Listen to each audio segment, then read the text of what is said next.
Welcome to Major League Pickleball Australia. My name is Dylan Kimlin. Sitting next to me is Mike Newell. We are live from Focus Pickleball Redcliffe, about to get underway with our first set of games for today.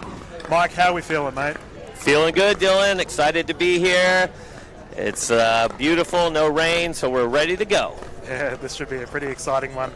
Underway, we've got the Melbourne Mavericks taking on the Fast Fours, and as Mike has mentioned, we did have a bit of rain earlier today. Thankfully, the sun is out, and the players are ready to shine. I'm looking forward to it, as this is no doubt going to be a fiery first match to get us started. See our official David J just on the left side there having a chat. Look at him, he's got his sunnies on, he's cool as a cucumber. Yeah, well, those sunnies could also be protecting him from some balls, as in Auckland he took a ball to the head, I think it was. Might have been my team that I coached, the Eastern Rush, that accidentally let one get away, but he's ready today. He's always ready, and he does a fantastic job. Yeah, sorry, David, we've thrown you under the bus immediately, mate. He's definitely true, though. He did cop a ball to the head while the players were on court warming up, just as they are now. We can see Coco Lococo currently warming up with Amakawa. Amakawa is a sub for Tina Bianchi. Unfortunately, Tina is a bit crook, so we hope you're doing well, Tina, if you are tuning into the broadcast, but no doubt her sub Amakawa will do well in her stead. We had Coco Lococo here last night for the Ladies Women's Clinic, Mike, where she was assisting all of our local Southeast Queenslanders learning the wonderful sport of pickleball, and what an ambassador she is for the scene. Agreed 100%. Coco's an absolute legend. She's a great coach. She's a fantastic player. She's just a wonderful person to be around. I've trained with her a lot. I have nothing but good things to say about Coco, and her partner Naomi is actually my partner for the mixed doubles on Sunday. So excited to see her get the call up, and she's definitely capable of playing at this Major League Pickleball level. She played for the Sydney Smash last year. I was on her team for that, and she knows how to handle herself with all these big guns, so it'll be exciting to see her get out there. Yeah, and they've also got Spizzo out there, who's currently having a chat. Actually, he looks calm as a cucumber as well. He's sitting next to the captain, Aaron Blitz, on the right side. We've got a decent enough crowd Friday afternoon. Admittedly, everyone's probably battling traffic to come down to Redcliffe and watch all of our wonderful action on court. We can see Talia Saunders hopping on for the Fast Fours, Captain George Wall just having a chat with the other captain, Aaron Blitz, and our officials for this game will be Jen Rammer-Murphy and David J. Two of the best in the business here in the Australian pickleball scene. It looks like Jen will be head coach, or heading this game. Mike, you and I have done plenty over the years with Jen. She's the current president of Pickleball Australia, so do we just say nice things about her? Or? Oh, we absolutely have to, but then even if we didn't have to, we would, because she deserves every little bit of credit that we can possibly muster up and give her, because she is one of the biggest movers and shakers in Australian pickleball.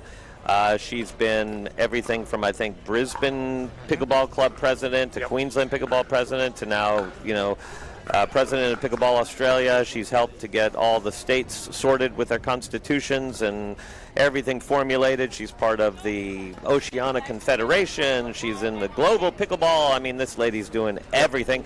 And she's out here reffing all of a sudden. I had no idea that she was even going to ref today, and it just doesn't surprise me. She's just a wonder woman of pickleball. Yep, we are so lucky to have Jen. And joining us also, David, is the head of the refs here for the Australian pickleball scene. So fair to say, if our players on courts do anything naughty, they'll get pulled up for it immediately. You can see Aaron Blitz just having a chat to the ladies, no doubt. Man, I would love to sit in on a conversation between Aaron and Coco. It'd be hilarious. I think so, yeah, I think so. And Coco, as competitive as she is, she keeps things pretty light. She knows how to have fun, but she can also get fiercely competitive, as we've seen in Auckland and also in Sydney earlier this year at some of these other events. When she gets to a Dream Breaker, she's got an incredible record in the Dream Breaker. Yeah, not wrong. She's not afraid to get out there and bang some singles balls, that's for sure. Yeah, as Mike is alluding to, Coco Lococo had an absolute screamer of an event in Sydney with the Dream Breaker situation, the entire crowd on their feet cheering her on. So fair to say she's a bit of a fan favourite, especially considering she is based here in Brisbane. So I imagine she may have a few of her students coming down to cheer her on, and and maybe be a little bit picky should she make any errors. Yes, and I know how that is when my students watch me. They make sure that they remind you of some of those ones. Yeah. They seem to forget a lot of the good shots, but they remind you of some of the not so good shots. Yeah, not wrong. And we have, on the left side of the screen, we have George Wall currently warming up with Talia Saunders. I was fortunate enough to have a bit of a chat with George before the events today. He has been battling a bit of a back concern in the last couple of months, but he said he is feeling fresh as a daisy. And, you know, he just stops worrying about it. I think in the last couple of events, he is always really concerned about his back, and it seems that at the moment he just seems a little bit more carefree, Mike. And as a result, you know, if he can tear it up on the court, we're all going to be appreciative of it. Yeah, absolutely. He has been had a little bit tender back in the past. Same with Coco. She's still trying to get that right. But Dylan, we have to address the white elephant in the room, and that's George's Mo. I mean, that Mo, look at that thing. That is amazing. So that's definitely going to propel them to a little bit of an advantage today, I'd say.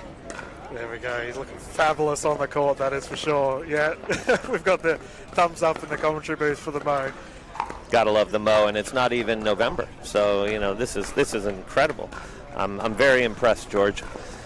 He's keeping his upper lip dry, that is for sure, especially with all of this rain around. But we can see the ladies getting on the court. Nikki Hyatt joining the fray alongside Talia Saunders, and they up against Amakara and Lokoko. Nikki Hyatt absolutely had a thriller of a set of singles games earlier today, Mike, and I know she was in fine form. I imagine she will continue that fine form throughout our set of matches today.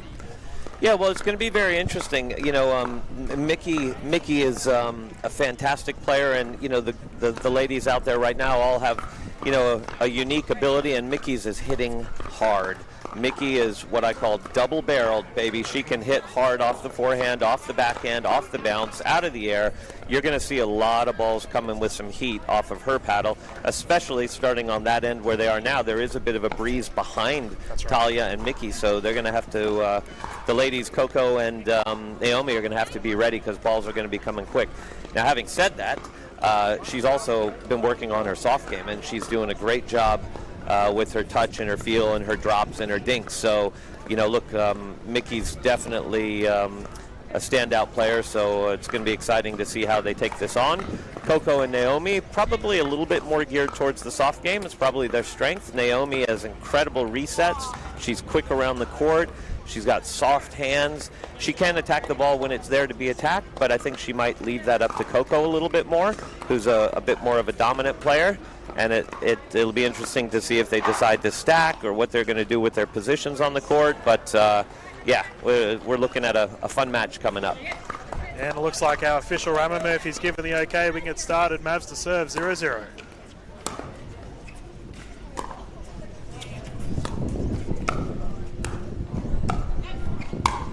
Oh, there we go. You mentioned power. Nikki Hyatt with that forehand drive down the middle, too strong in the end. They get the first points. And you also probably noticed as well, the ball's swirling around there. That wind is definitely going to be a factor. Nice job by Naomi to just block that power forehand back. Great job. Coco fired up with her teammate, 1-1.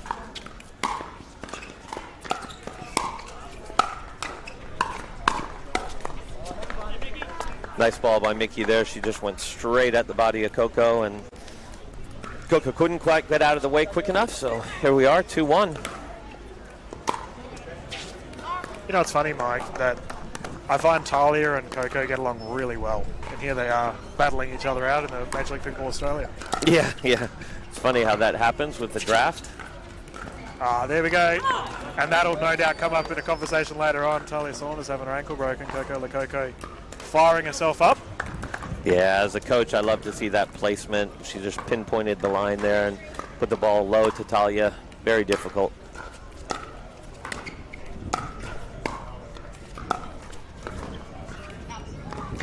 A little unlucky there into the wind. I'm sure Coco thought that the wind might grab that, but as it happens in pickleball, the wind kind of slows down and speeds up. You never know what it's going to do, and that time it just floated. And the next Didn't get caught up. Straight into the net, and as we are utilising the rally scoring format, those service errors are so important to try your best to not do so. Very nice little drop there by Naomi, and she and Coco took the net. And a little mistake long there. The win behind.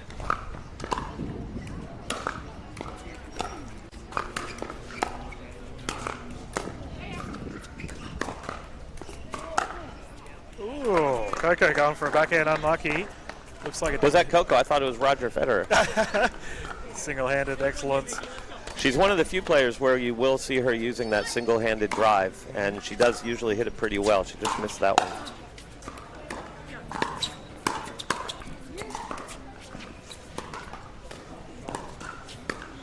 Oh, Saunders too good. Flick of the wrist down the left, and the fall's looking good. Very nice. One of the few points that we've seen where they've all got to the net and started a little dink action, a few dinks back and forth. One just popped up just a little, and Talia took advantage of that one with a nice forehand drive volley down the line. Placed right past Coco.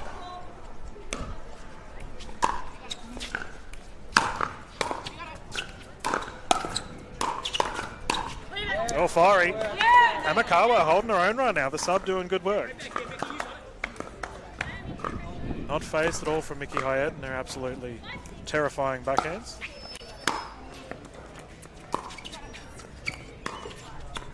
Great ball there from Mickey. So we've seen her bring the power game, and right there I just absolutely love that, because that was the perfect shot to play. Roll it down at Naomi's feet as she's coming in through that transition. I call it shoe hunting, Dylan.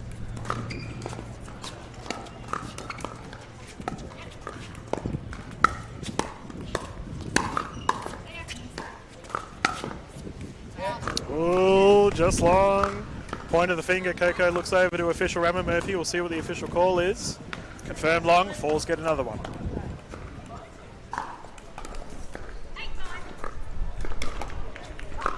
And another service error. That's the second one we've seen from Saunders. Mike? Yeah, you don't want to be doing that on, what's typically considered the good side with the win behind you. Don't want to give away those free points.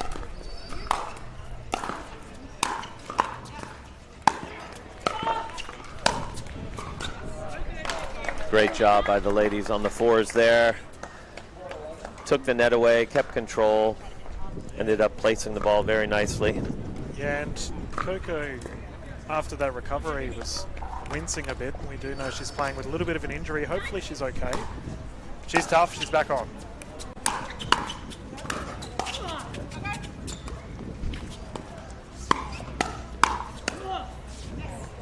Great point there.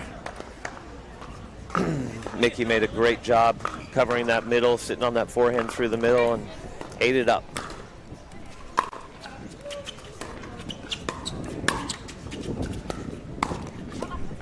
You can't go over it, so you must go under it. Mickey Hyatt smacking that one down. Unfortunately, bouncing under the net. Yeah, that's one of the problems, when you do take a bit of a swing at the ball and drive volleys in this wind, that ball can move around quite a bit, so timing has to be impeccable. That's a great backhand cross-court dink by Mickey out of the air there. Right down low to Coco, and we're at 11 and switching ends. Yeah, the old swapperoonie, and as pickleball players can't count properly, 21. Half of that is 11, so we do have a swap. I did have a couple of local players, Mike, coming on down and just watching the action on court, and let me tell you, they were absolutely rapt with just the level of skill we see on the courts. The Australian pickleball scene, I know every time we catch up, we just marvel at how quickly it is growing and how well everyone is getting on the courts. Yeah, that's for sure, Dylan. The highest level of play here, really throughout all of Asia Pacific, from what we're seeing is right over here at Brisbane today. We've got some great stuff. The depth in the singles event with the PPA Australia singles event this morning in the ladies and the men's, and now with the MLP Australia. It's just amazing to see how these players are improving and, all getting to a very similar level. Now, what I'm interested in is see how they handle the wind change here. So Talia and Mickey are now hitting into the wind, which probably favors Mickey quite a bit because she loves to hammer it. And we'll see if Naomi and Coco can use the wind to their advantage with it behind.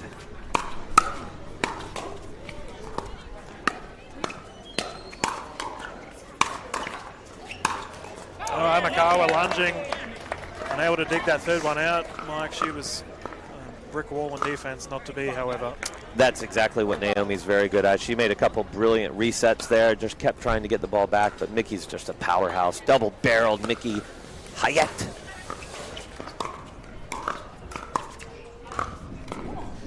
There's that slow play. And you do wonder, Mike, as they do have the wind behind their back, would you recommend the Mavs to not play that slow-paced pickleball? Look, I think that they need to get the ball down low. They need to force, like that last one was a perfect shot from Naomi, like put it down at Mickey's feet and make her play a low ball. She's not as comfortable with that. So I think they're right in trying to get the ball down a bit. They know what's going to happen when they pop it up. Yeah, not wrong. It's coming back with velocity. Yeah. Talia Saunders now 2 successful pushes with the right side. 13-9. Falls with a 4-point lead. Ooh, called out.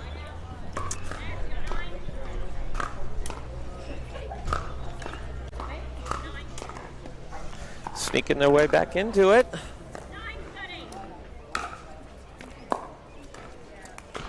Nice service error there. You can see Coco, she does have a wince on her face with that injury of hers, but she's battling through. One thing we can't say Coco isn't is that she's not tough. She's an absolute warrior on the court. Just a little too high there from Coco, and again, right into the wheelhouse of Mickey is not where you want to be putting the ball up above the net into her forehand or backhand. That ball's going to be hit with some serious aggression.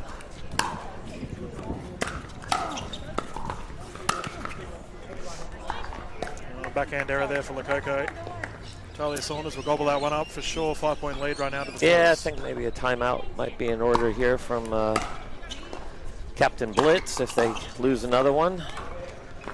No, he's not thinking about it. They're 10-16 down. Coco calls the timeout. Yeah, there we go. Play. Very smart play. She's the veteran. She's going to have a little chat with her teammates, her captain, Aaron Blitz and Spizzo. Maybe they can give them a little guidance on something different to try, because this isn't quite working too well for them. Yep. So, Mike, obviously you being the coach of the Eastern Rush, if you were the coaching side right now for the Fast Falls, so we've got Captain George Wall bopping around with his team right now. I think it's more to keep warm, if anything. But your team's up. Is there anything, like obviously you don't want to change anything dramatic, but is there anything you'd be giving coaching recommendations for the side that is on top? Look, it'd be a lot of encouragement. Keep doing what you're doing. They're playing well. They're doing the right things. I think more importantly, it's Captain Blitz who should be, sort of telling Coco and Naomi, hey, look, this isn't working exactly. Why don't we try and slow it down a bit? Why don't we try and get into some dinking rallies with them up at the net and look for our opportunities to attack from a dinking situation.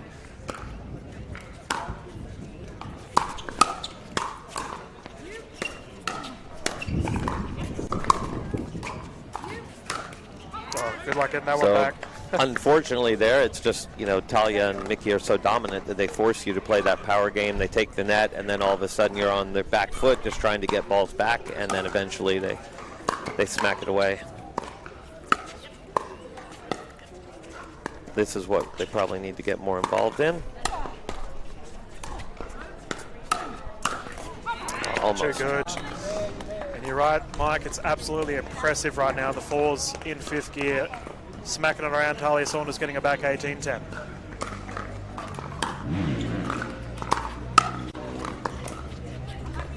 Nice ball by Coco there. She blocked it down right at Mickey's feet as she's coming in. And again, shoe hunting to a player in that transition is one of the toughest shots to hit in pickleball.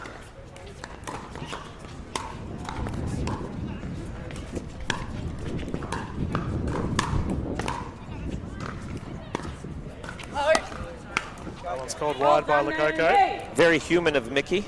She just made an error. So we haven't seen too many of those from the high balls, that's for sure. She's missed a couple down low, but on a high one, that's rare.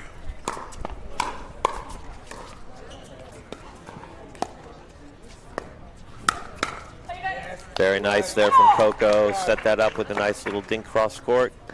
got a higher forehand, and attack it is. Well done. So I think they need to try and get into more of those situations.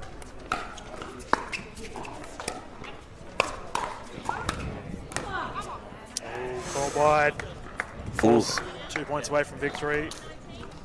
And that one hurt my back watching Coco lean for that one. I think she's in a lot more pain than she's letting us know. She tries to walk it out a little bit over there.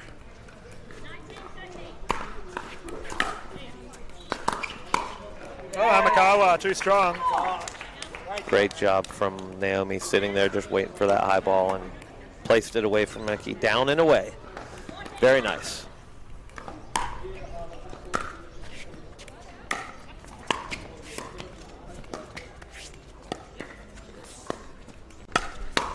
There we go.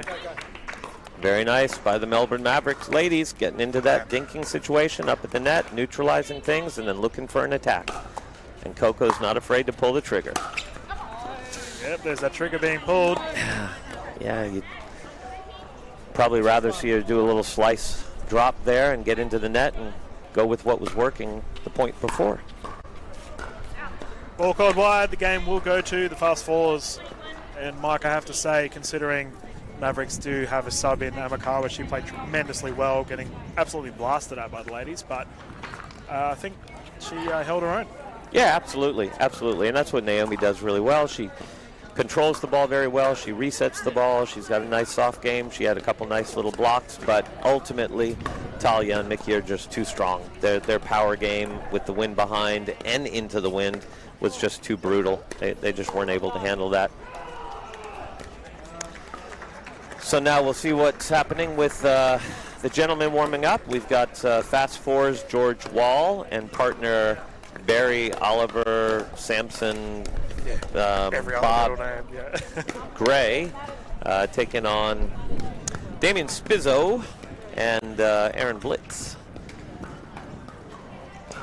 Yeah, and I think, as I mentioned earlier in the broadcast, if George Wall's healthy, he is a terrifying prospect on the court. I think that's what's going to be the big difference with this entire run for the fours, how they go throughout the series. Yeah, and we're definitely going to see on the fours, I'm sure we're going to see Ollie and George stacking. Ollie is definitely the preferred right side player on their team. George is the left side player, and you're going to see George taking a lot of court if he can. Typically when he's healthy and the back is feeling good, he'll be moving all over, and Ollie does a very good job of playing that right side consistent setup sort of guy. I imagine that the Melbourne Mavericks will be giving him more of the share of balls, trying to get over to his right side and keep it away from George, and maybe just keeping George honest every now and again. So, question, Mike, for our viewers at home that they might be wondering, what do you mean by the right side? So, because if we have intermediate, let's say for example, players at home watching, would you say, like, what goes in that discussion? How do you determine who's a right side player? Well, typically, we kind of defer to the best team in the world and look at that and just kind of say, well, there's a reason Ben Johns and Colin Johns are the best team in the world, and they're both fantastic players. But Colin has admittedly, several times said, look, I'm going to be the best partner I can possibly be for you, Ben. And so what that really means is when you have two right-handers on the court, the right side player is the one that is a little bit more conservative. The left side player is the one who does more attacking, maybe covers 60-70% of the court when they can get middle balls or even across the middle line every now and again. I mean, we've even seen times where some of the best left side players are even covering up to 80% of the court if they move well enough and they can get into that situation where they can get to some balls. It's basically saying, that the left side player is the more dominant one, and they want to try and let them take control and do more with the ball. I guess when I play, I've been fortunate that I play right side and I play left side, and sometimes when I'm playing left side, my partner and I have agreed, hey, whenever I can get my paddle on the ball, our team is probably in better shape. So in that situation, George and Ollie, their team has probably got a better chance to win the point if George can get his paddle on the ball. Yep. As long as he's balanced, he's in good position, he's not stretching too much and getting himself off balance. That's really the idea. And the right side player has some, unique shots that they'll play. I coach Ollie, so I've been working with him on this because he does play left side in mixed doubles and he plays right side in men's doubles. So I've been working with him on some of those shots, like sliding to his right and counter-attacking with his backhand, which he's been doing a really good job. Colin Johns is the absolute pro at that one. So yeah. we'll see what we have here. I'm curious to see whether Aaron and Damien stack or if they're gonna, just play traditional. One way to find out. Game 2 underway. And the Falls taking the first one. We have the Melbourne Mavericks closest to the screen, Blitz and Spizzo up against Wall and Gray.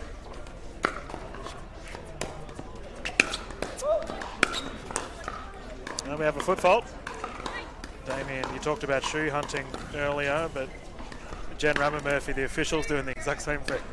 She is shoe hunting a little different way, isn't she? She caught those pretty pink Skechers in the kitchen where they're not allowed to be. Now here we have exactly what George is so good at. He places a dink cross court out wide, opens up, stretches Spizzo out there to his left side, and that opens up a little space through the middle, and he quickly takes the next ball as early as he can and pushes it through the middle. Great job there.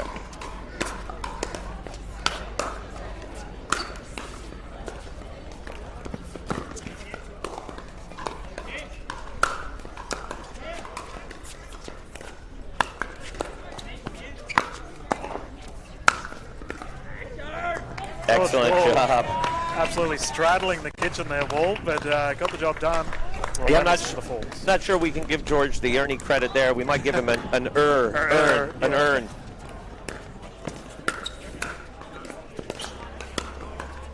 Ooh. Speaking of that one there just goes wide for the Falls. Mavericks getting it back 1-4. Spizzo to bring it in.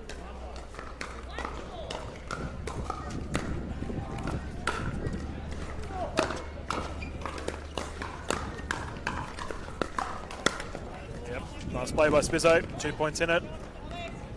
Yeah, a little low there from George on that attack. I think he'd probably rather just place that back next time. It was a little low to get too aggressive with. And Spizzo just got eaten up by the wind there. Actually off his paddle, that little topspin drop looked pretty good until the wind ate it up. So he's got to start playing a little more carefully into the wind.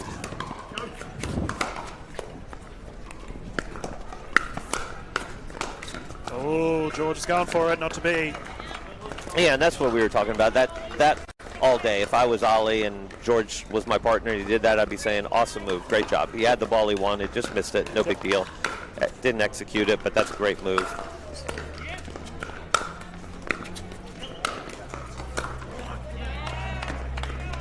Nice job there by Ollie to get tall, get that ball up nice and high, set it up for George. Ollie Gray and George Wall have some ridiculous height on them. Well, maybe Ollie faulted, I guess, is what a foot fault. Jen called on that one.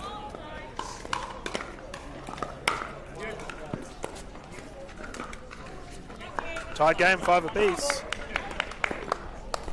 Yeah, just a couple unforced errors there from George. I think he'll shake it off and get going again.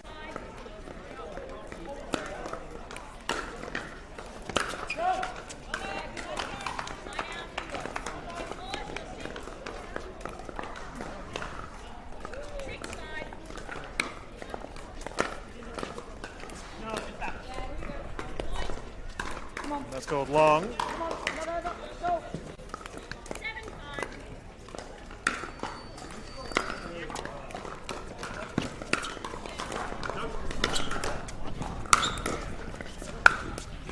Great defense there from Ollie. Unfortunately, Spizzo just found a nice angle with that overhead. Yeah, right in the corner of the kitchen next to the paprika and salt. Getting it back, 1 point game, 6-7. Blitz to bring it in.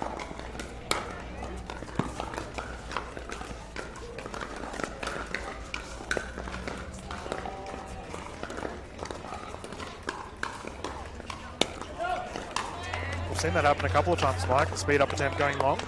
Yeah, there's a couple of speed up attempts from pretty low there. I mean, that was a hard one to flick into the court from that low spot, but same there. And again, yeah. Little impatient. I think he knew it right away and He and Aaron are having a quick little chat about it, and probably something along the lines of, let's be a little more patient and wait for our opportunities. Maybe a higher percentage ball to attack. Wonder if we'll see a timeout here, Mike. We've seen a couple little mishaps. No, not to be. Aaron Yeah. lost his teammate. I suppose when they switch at 11 here, they can have a little break if they want it. So they might be saving that timeout, and that's exactly what they're going to do. Yep. So we do have a swapping of sides. Now, Mike, it is crazy windy right now. You were in the coach's box giving some advice. What would you be saying relevant to the wind?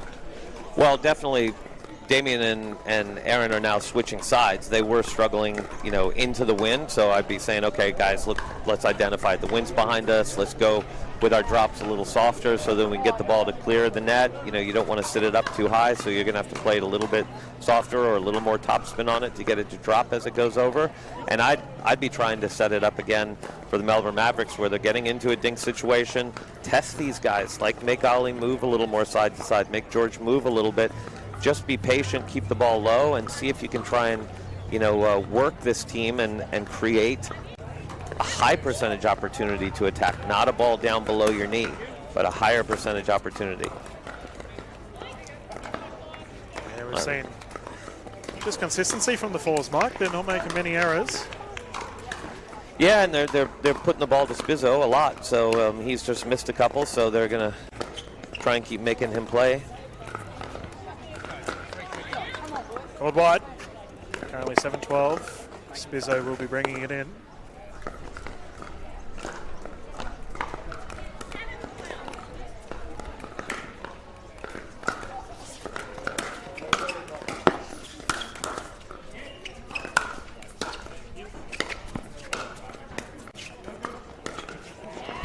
Oh, wow.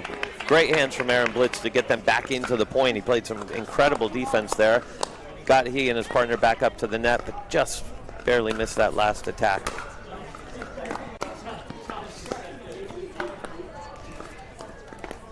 All right, that's the first time we've seen that. Ollie, I guess, was getting a little bored on the right. He decided to cross over to the left there and take a ball that he probably should just leave to George and missed it. So he'll hear all about it later on, that's for sure. Yeah, he might hear about that one from me as well as his coach. Ollie, you're not safe, mate. Sorry. Yeah. Currently 14-8. Play your role, right side boy. More speed up goes long. Yeah, unfortunate for Aaron there. He does have that wind behind him. He probably needs to add a little more spin to that flick. A little too flat.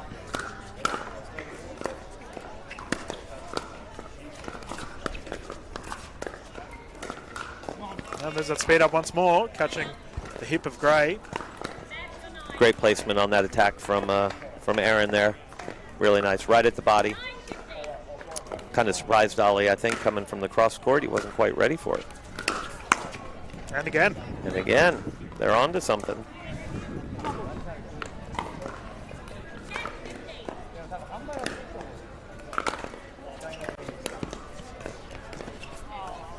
There you go. Three so errors in a row for the side of Ollie Gray. We got a timeout from George Wall. Yeah, smart play from George there to quickly call a timeout. Ollie just missed a couple. And that was very smart by the Mavs to just keep going back to him. When somebody's not particularly hitting the ball that well, let's keep making them play shots. That's a great idea.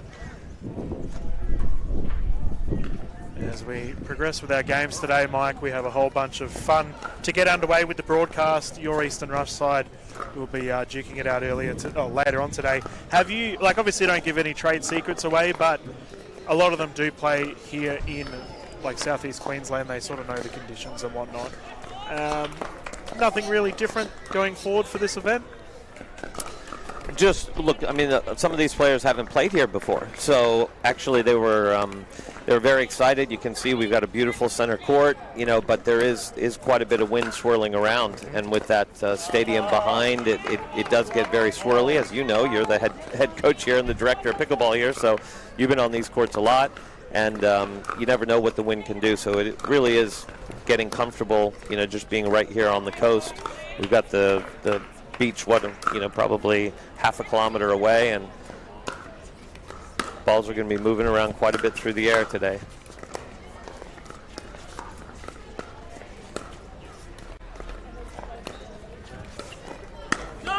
Speed up once again. Gray getting caught. Ball in booth. Oh, there you go, Mike. You can have that. Nice hands there, Ollie. Should have done that earlier when he had the speed up at him, but he just caught that nice ball for me.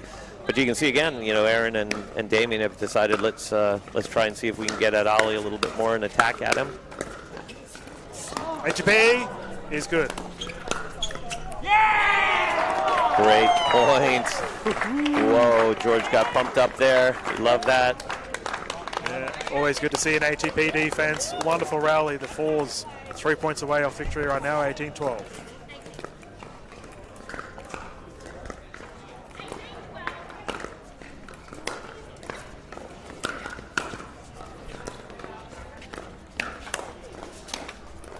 And again, Aaron playing that smart shot again. It's been working for him, but they're attacking straight into Ollie's body, and he's having a really difficult time trying to counter with that backhand right into his body. And he got that one back, but then Aaron ended up finishing it with a nicely placed shot away from him. So let's see if they continue to do that and see if they can work their way back in. Again, probably not off the ball at your shoelaces level.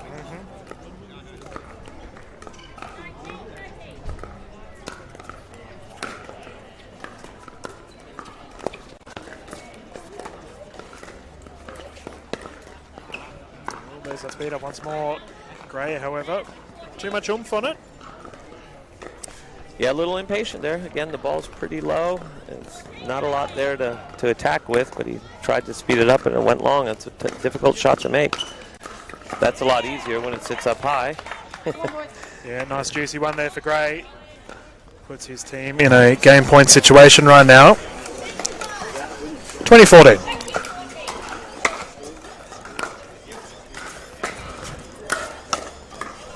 There's those shoes being hunted, and just like the shoe, we see a tick of approval from Mike Neal. He looks happy with that shot from Aaron Blitz. Yeah, it was a great ball from Aaron. We love placement over power.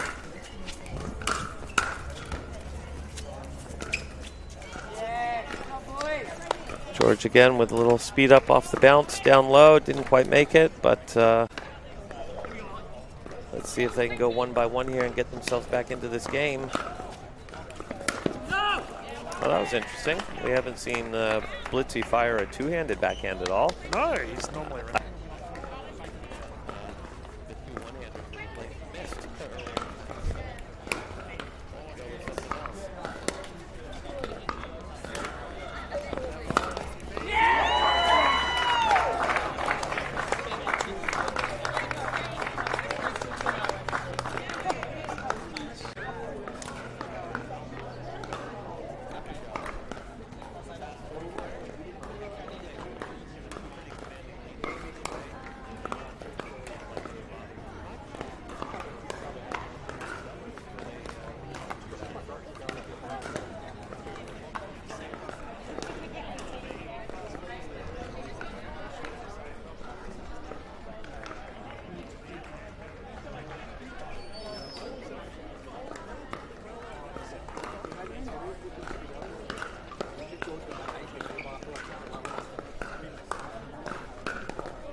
Expect the Fours to do really well. I would not be surprised to see them in the final. They are that talented. If they step up and get a little confidence with this win, you know, play another good game tomorrow, good team match, then that could really set them up with some confidence going into the the quarter, semis, and finals, whatever it may be, tomorrow afternoon and Sunday. And our next set of games are ready to go for the mixed portion of our event. We have George Wall and Mickey Hyatt taking on Coco Lococo and Aaron Blitz. Aaron Blitz and Coco were the original Melbourne Mavericks teammates in Season 1. Awesome to see them back on the court for Season 2 as we get underway. Jen Robert Murphy given the okay. We can get started with Game 3.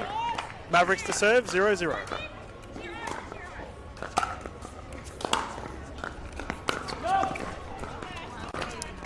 A lot of balls going out, Mike. Yeah, well, I mean, not that I'm keeping stats, but that's the third one-handed backhand that Blitzy's missed, and we'll throw a two-hander in there as well. So, you know, maybe the slice drop is the better idea, but definitely struggling a little bit on that backhand wing.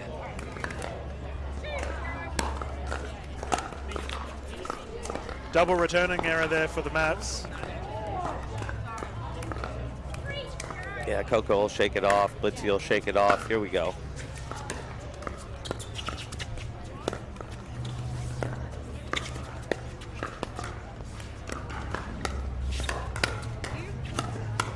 Yeah, good firefight. Hands too strong. George Wall taking that one for the falls. Nice. The Mavericks at least got into the point, got into some dinking, had a few nice little low balls, and had a couple looks at some firefights, but just too good by the fours. Oh, Mickey Hyatt. I think she was a little bit surprised with that one, Mike. Yeah, well, I mean, if we go back into the slow-mo, her eyes were definitely shut on that one. But Blitzy's the one that's most surprised. He hit an unbelievable forehand, you know, in the middle there, smacked it down at her feet. Next thing you know, it goes back for a winner. So unfortunate there for the Mavs. They played that well. Well, give her another one, she'll take it. Hyatt with the last 2 points, her forehand looking good. Did that one come a little bit off the net? I couldn't quite tell from my angle here, but I thought Blitzy was on it, but it might have tipped the net and jumped over his paddle. Nice ball by Coco there again.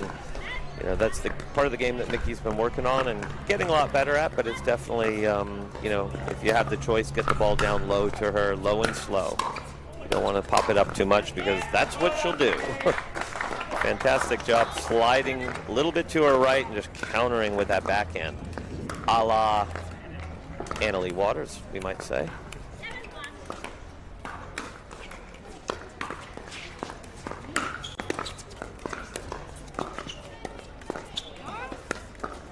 Net roll not working in favor of George Wall. Yeah, look, the Mavs need a little bit of luck there. That's good timing for them.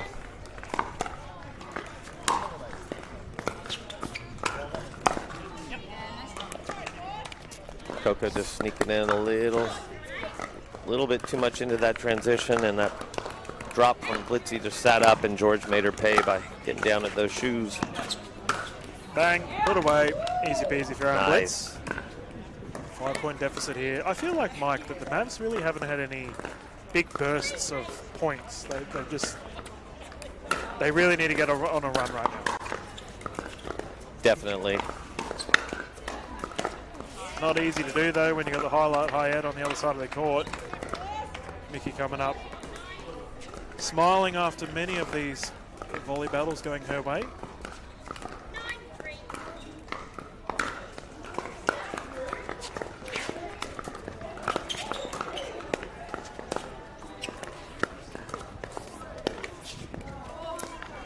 Unfortunate there. Blitzy again trying with a two-handed backhand off the bounce on that one, a bit low, and just caught that net. Tough ball to speed up, but I guess they're getting a little bit desperate, probably feeling like, what do we do?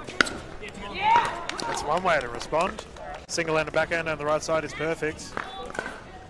That'll fire Aaron up.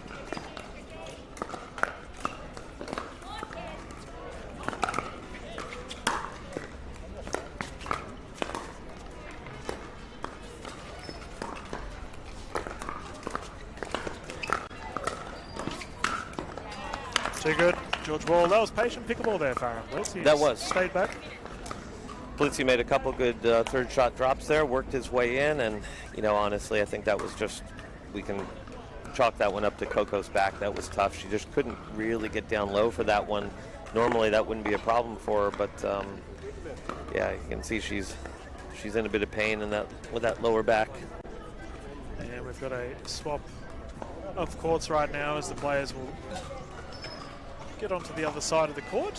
Fair to say George Wall and Michaela Hyatt in fine form right now, and that mustache. Yeah, it's all about the mo. It's all about the mo. There it is. Oh, absolutely glorious. He just needs a mullet. Yeah, exactly. Then he'd be looking more like Cameron Smith, the golfer. Like they'd be spitting images, maybe a long-lost brother. Twins. All right, here we go. 11-4 for the fours.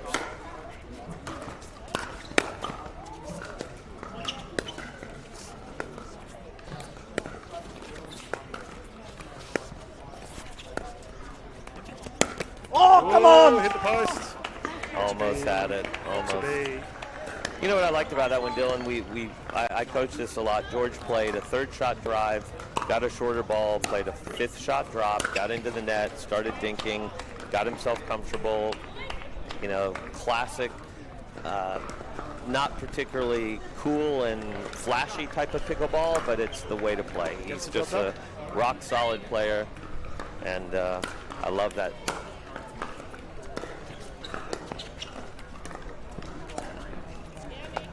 Again, Coco's struggling to get down low on that dink. That's definitely not a shot that you would normally struggle with, but down low is really bothering her.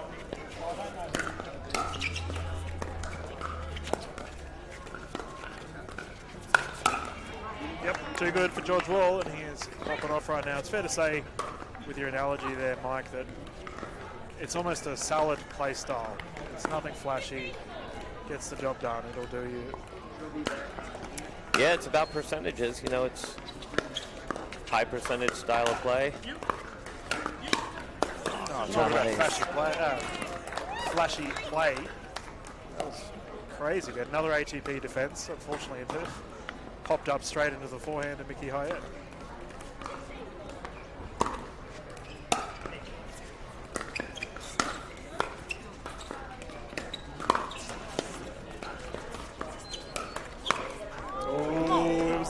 Well, you know, once a game she has to prove she's human. So that's the second one in 2 games that she's missed, so that's all right. No big deal. Little high, and she smacked it down. Oh, good hands.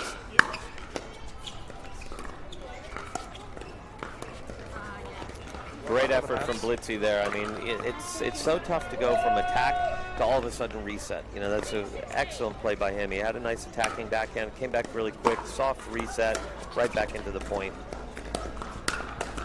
Question mark. Do you find that George and Michaela, would they be up there with one of the more intimidating doubles mixed duos for the MLPA? Absolutely, 100%. You know, they've got it all. You know, it's we can talk about Mickey having a very good attacking game, but she also does have a very good soft game as well. She can get into dinking rallies. She moves incredibly well. You can see her there. She hasn't hit a ball, but she's covering the court, you know, very well side to side.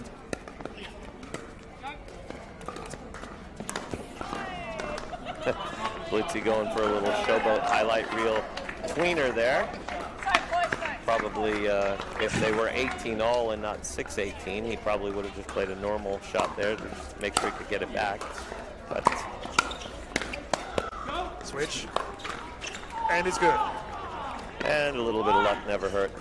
But there you go. There's George going coast to coast on that one. Well, let's talk about that. You know, obviously injury concerns not relevant right now for George Wall if he's playing shots like that. I haven't seen it in his men's doubles or in this mixed doubles. I have not seen any indication that there would be any problems with the lower back, the movement, anything today. Yeah, definitely not from his standpoint.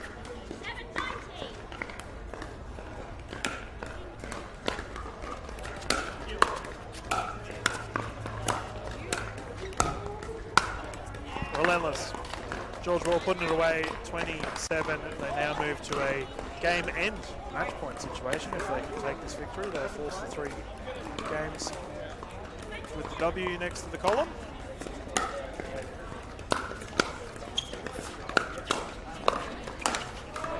It was there not to be. The Falls will take the victory here. Unfortunate, but just too strong. Yeah, Aaron and Coco tried their best, but Mickey and George just way too strong in that situation. They came out on fire, and they just kept the lead the whole time.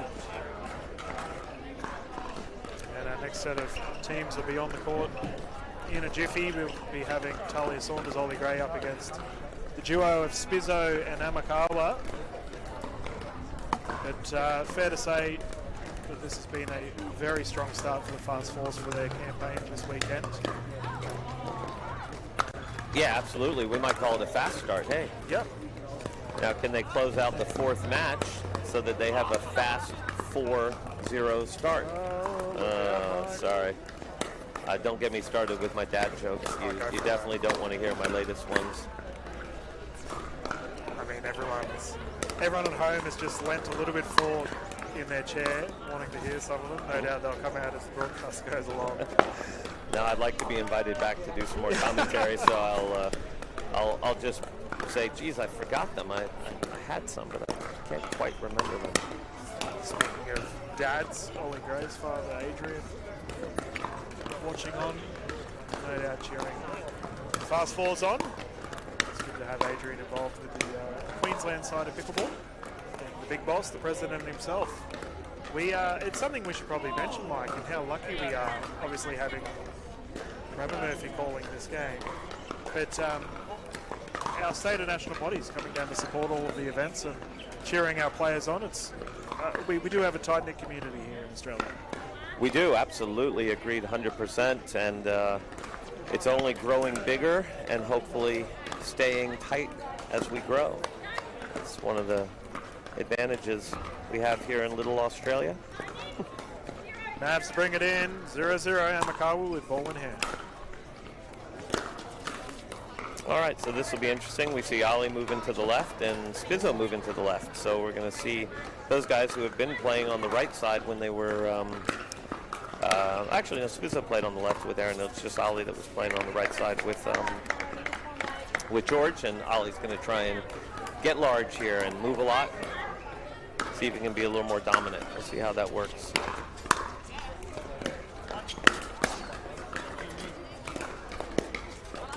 Spizzo winning that exchange. So let's talk about the mental transition. If you are playing that right side to the left side, you do have to sort of switch off, right? Like you have to go, okay, I'm back on this side of the court. I think for Ali, it's going to be a green light. I think he prefers playing on that left side. He can be a bit more active, a bit more aggressive. So for him, it's a little bit less natural to be that right side set-up conservative guy. And so now he can be that left side go-to, see if he can create a bit more from that left side. But again, we'll see. Talia can hold her own, and if he needs to chill back because he's made a few unforced errors so far, then he can absolutely chill back and let Talia take her 50, and he can take his 50, and they'll do just fine. Well, that definitely wasn't a 50. That was more like a 95. Ollie Gray blasting it to the right. Saunders will bring it in once more, 2-4.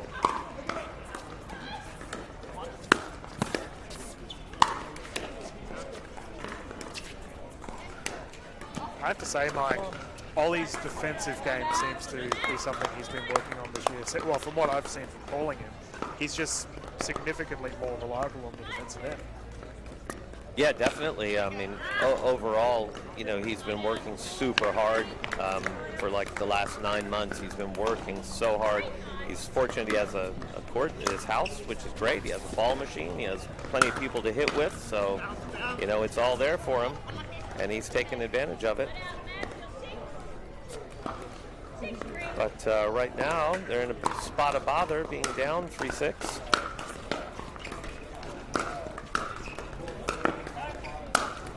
And we know that one thing you don't want to do in pickleball is lob someone who has been a very high-level badminton player, like Talia. I learned that the hard way a couple nights ago, and it's definitely not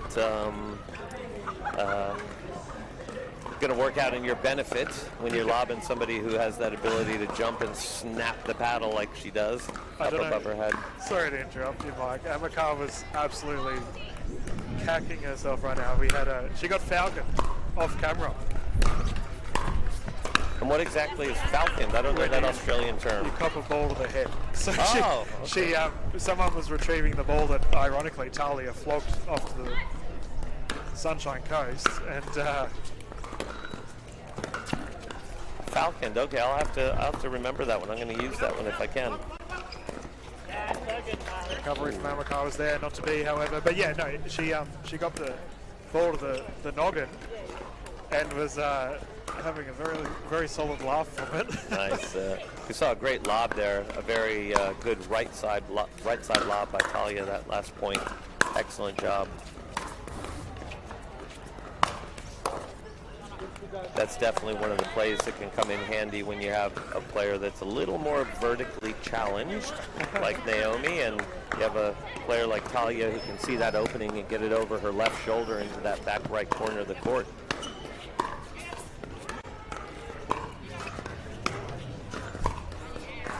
Now we see Ollie getting large there, taking a lot of the court. Talia did a great job to just move a little bit out of the way and let him keep dominating and taking as many balls as he can.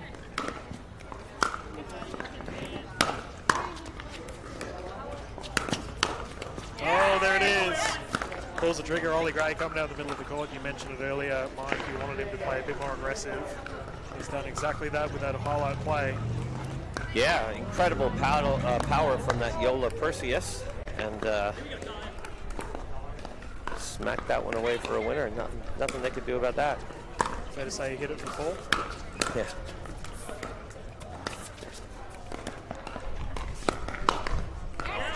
Well read. And again, that's from where Spizzo was hitting that backhand on the left side of the court. Ollie can just sit with that paddle right in the forehand. He knows it's going to come hard. It's going to come through the middle there, and he can counterattack it very easily.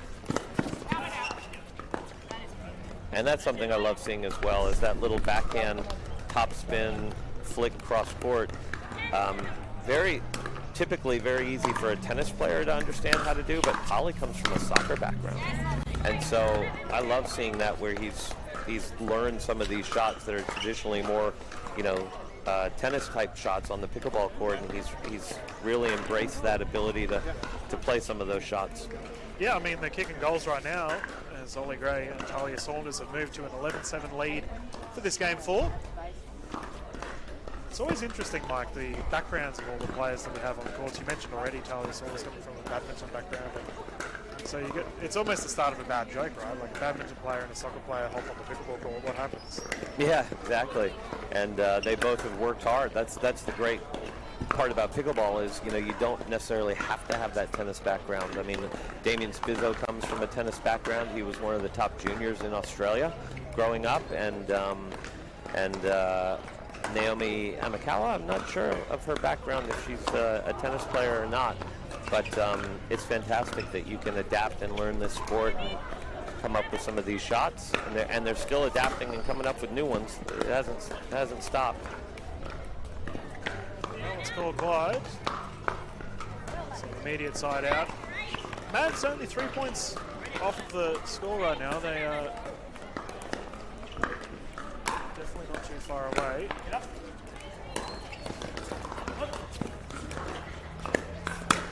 Spizzo, shoulder check is good. Come on. Ollie Gray's copped a couple this game. No Falcons though. No Falcons yet. Yeah, I'll have to save that one.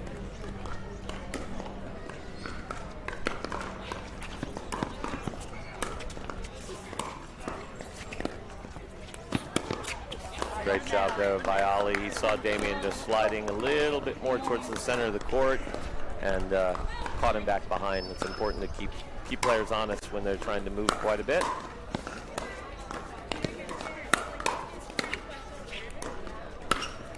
Too strong, Ollie Gray. Excellent play from Ollie Gray there. Very nice the way he came forward, kept the ball low to Naomi, and then just started the attack and was relentless.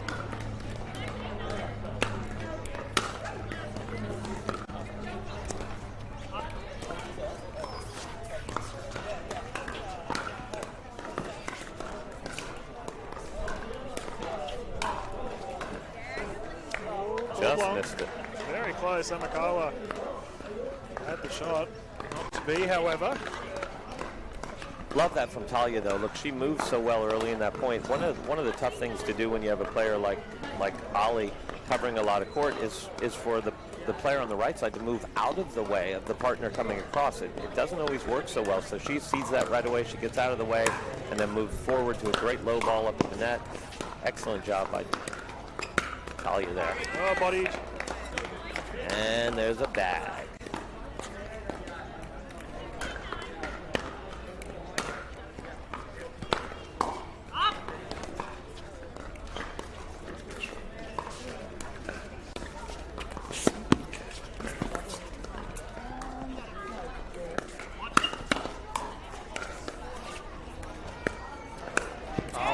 Good hands. What a point. We saw it all there. That's absolutely fantastic. There was some really high-level dinking going on there. The guys were covering the court fantastic, keeping the ball nice and low. Unfortunate there. Thought Spizzo had a good attacking ball that he'd win it with. There he goes. Great counter back in there from Spizzo. And I guess that is the risk you run with the strong left-handed presence, right? If you're sitting on the left side of the court, rather. Yeah, I mean, Ollie's worked at attacking down the line at Naomi, and it's worked. And there he decided to go cross-court to Spizzo. And when you're attacking cross, the player obviously has a little more time, but they also are pretty prepared with their paddle as to where those attacks could possibly come. So they tend to sit on certain shots, and they're ready for those counters more often. So attacking down the line, ladies and gentlemen. Attack at the person closest to you if you have the option.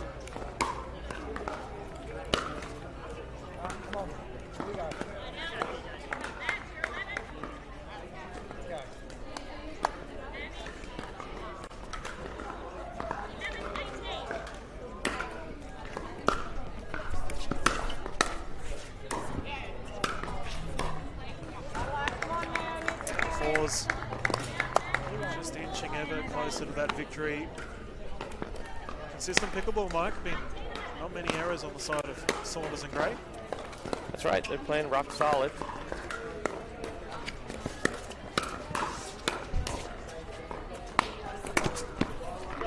Saunders lets it go. Nice job there by Ollie, keeping the attack straight in front of him at Naomi until he gets a ball that he likes, and he hits that nice angle overhead. Nice placement. Amakala, Riviera, and the victory will go to the fast fours for this game one of the Major League Pickleball Australia. Mike, that was a pretty just near perfect start from the fast fours, minimal error on their behalf. Anything that really caught your eye? Oh, look, well, as I thought beforehand, before the match started, I think the fast fours are a team to watch out for this weekend. They've definitely come into this ready to prove a point that they should be in that, semifinal, finals discussion, and that match looked definitely like they're going to be there. Yeah, definitely not wrong there. As we have our Southeast Asia Surge players just jumping on the court to have a bit of a warm-up, ladies and gentlemen. We do have our other game going on right now with the Brisbane Breakers currently taking on the Western Vipers. Make sure you jump in and have a look-see at that game. We do have more games going for you throughout the day, though. However, we have the Southeast Asia Surge. We'll be taking on your Eastern Rush. Mike, you looking forward to that game? Absolutely. That's going to be a very exciting match, a little momentum builder, two really good teams, and both need a win. Both need a win. You get that first win, and you're looking pretty good, for Saturday and Sunday. But it's going to be a tough one. They're both very talented teams. And the Eastern Rush has a sub. One of their players, Naomi from India, isn't able to make it. She's sick or injured. I'm not sure exactly what it is, but she's not able to be here. And so they've got a fill, and then they had a fill-in, Beck Kingsley, and she unfortunately came down with illness yesterday. Yeah. So they were able to get another sub this morning. So they've got Leona, who's going to come in and fill in as the second female player. And I believe the Surge is all feeling good and healthy. They've got all their players ready to go. So should be a good one. Yeah, ladies and gentlemen, don't go too far. We do have the Rush taking on the Surge. That'll be our next set of games. Mikey, thank you as always for jumping in the booth. Probably should go let you do your coach thing. Thank you, Dylan. Awesome. Keep up the good work. Cheers, guys. We'll be back live with our next set of games straight after this. This is Dylan Kimlin live from Major League Pickleball Australia at Focus Pickleball Redcliffe. A couple of little sponsor videos, and then we'll get stuck into our next set of games. Thank you as always, and we'll see you at the next one.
other matters. That's all right. We'll get through it. But I'll have a chat with you at some point.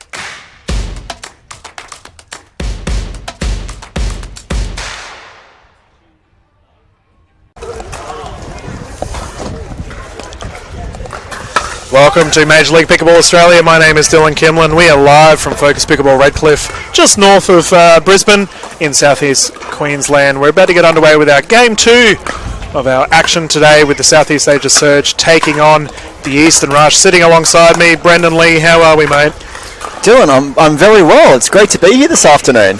Yeah, this should be an absolute thriller of a game. We were just saying off mic, ladies and gentlemen, how exciting this one will be, in that the Southeast Asia Surge won the event in Sydney, and they are up against Eastern Rush, who came second in Auckland. So fair to say there's bragging rights on the line with this one, and I think for your Friday afternoon entertainment, we can't ask for much better than what we have on court currently. No, as the working week comes to the end, or the traditional working week here in Australia for so many, sit back, relax, and enjoy your Friday afternoon watching some high-quality pickleball. Yeah, well, speaking of Eastern Rush, I imagine there is a bit of a traffic rush right now as it's peak hour in Brisbane. A lot of people will be heading to Redcliffe. I've received a ton of messages of people that want to come in and tune into all of the footage. But as always, thank you for tuning in and watching. We have Jen Ramamurphy calling this one by the looks of it, and David J, two of the best in the business here in the Australian official scene. Brendan, it's so good to see them on the court. Oh, two of the most established referees that we have here in Australia overseeing this high-quality match. It's great to see how far the game has come in Australia, not just from the playing perspective, and there's a lot up for grabs in MLP Australia, but also from the referees, you know, from humble beginnings to where they are today. It's great to see. Yeah, not wrong. And just the sport alone, like here we have, it must warm your heart, Brendan, to see right now we've got a game with the Eastern Rush taking on the Surge, where the Surge are one of the Southeast Asian teams. Like how good it is to have international representatives here in the Australian pickleball space. To bring Asia Pacific together, and obviously also from an international perspective with international players, is such a boost for Australian pickleball, and to see how far it's come in such a short time here in Australia is phenomenal. So it's been great to welcome these players to our shores, and I definitely hope they've enjoyed their time in Australia with PPA and MLP hosting them here in Australia. Yeah, not wrong. And Southeast Asia Surge, we've got the captain, Pei Cow.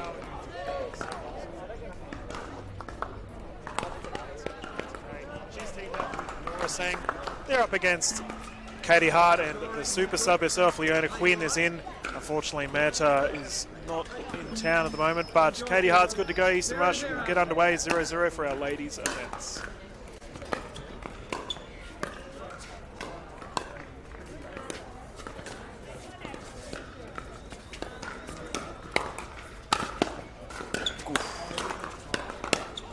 Goodness. What a point to kick off this first game.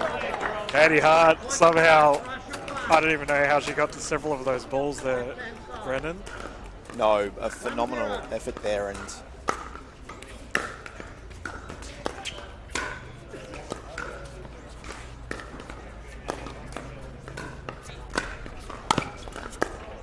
Pei with a whip, too strong in the end. look, Pei's had a phenomenal start to her Brisbane campaign, taking out the singles this morning, as you alluded to, and she was a cut above the rest of the competitors this morning. I think the most points she lost in one game was 4 the whole day. Okay, she's in form. She is seeing the ball, it's like a basketball, essentially, out here. And we'll see if it carries over into doubles as Dora gets tagged.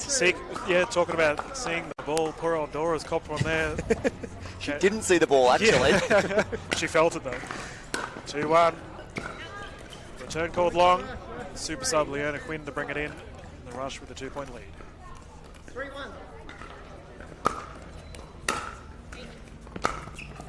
And just floats long. And although Leona is filling in for Eastern Rush, this isn't the first time they've played together. I remember a year ago, these two, Leona and Katie, actually played together in one of the first PPL events when it was PPL back in 2023. So great to see them reunited. Well, there you go. A bit of history for you, ladies and gentlemen. That's awesome to hear.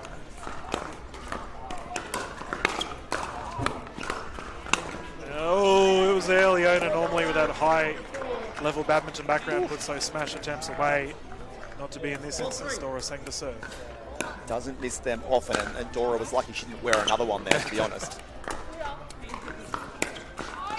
No one goes long. Dora gets a paddle out of the way. Some clear intent here, and we're not surprised, with Dora playing with Pay, that Dora's probably going to see more of the action, but some speed ups coming at Dora too, rather than slow balls at the moment. Exactly. And one thing we should probably mention, Brendan, is that we both have a right-handed, left-handed combination on courts right now, with Katie Hart being the strong left-handed player for her side as well.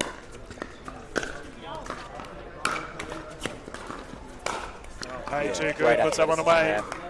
Yeah, obviously it helps, as a left-handed captain, they were obviously choosing most likely right-handed comrades. Just so both forehands are in the middle essentially, and great return there by Quinn. Ooh. Commentator's curse kicking in, Brandon. It'll be interesting to see how Leona steps up to this match. This is her first MLP match as a sub this year. I'm sure there's a little bit on the line for her, wanting to prove herself. Dora comes flying over. Oh, great defense. Oh, there we go. Proving herself. We just saw a phenomenal sub effort from Amakawa in the last game for the Mavs. She did so well. Let's see if Leona can do the same here. Gonna have to go. Good, getting up. Katie Hart just yelling out, that is so easy, and we've seen a few of those higher balls actually being missed already in the start of this game. The great news is, Dylan, the conditions have calmed down a little bit from 1-2 hours ago. Well, you're right, it was windy and rainy, but right now it's absolutely lovely conditions here at Redcliffe. 5-9. So trying to fight their way back from a bit of a deficit, 5-9 early stages. And another high volley. Not sure if we can stats people onto those numbers, Dylan, on how many high volleys have been missed. But I'd say it's probably about half a dozen so far. Well, it's interesting, Brendan, we did see some trends happen in our last game between the Mavs and the... Sorry, we just have a crazy rally going on next to us, but there were a lot of backhands that were resulting in errors. So we see something similar happening here.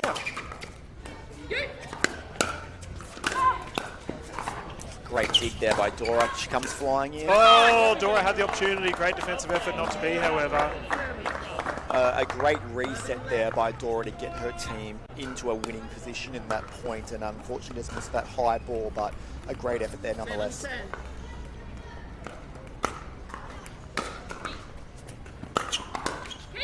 Oh, no roll working out in the favour of the Surge. They will take the 11 points as we have a swapping of sides right now. Fiery game to begin with, pretty much what we expected. I will say, Brendan, it does seem like Hay is getting a little bit frozen out. Yeah, we haven't seen too much activity from her yet. A lot of the action is directed Dora's way, which she's obviously holding up quite well. They've got to 11 first, and we haven't necessarily seen that a lot from Dora this season yet. She has been, Pay has been iced out, and Dora's copped a lot of the brunt in these women's doubles matches. But Dora looks almost like a different player. She's got this aura of a little bit more confidence, I would say, this final, in this what are we up to? Game 3 of the season 1. Yeah, well, I feel like that considering one thing we haven't talked about yet is that it is a captain's clash. So we have Katie Hart taking on Captain Pay. Cow, who, as we mentioned earlier, is in fine form, but maybe Dora's feeding off of that a little bit, like her captain is firing. So she wants to continue and represent the Surge as well as she can, and it's great to see. We're back on court, ready to go, currently 11-7. Captain Pay with ball in hand. 11-7.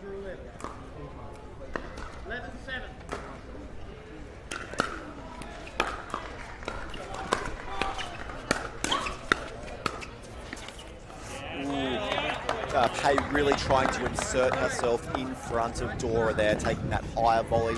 Just couldn't get, I guess, enough room there in front of Dora to make a really good play at that ball, but the intent is there. She wants more involvement. Okay.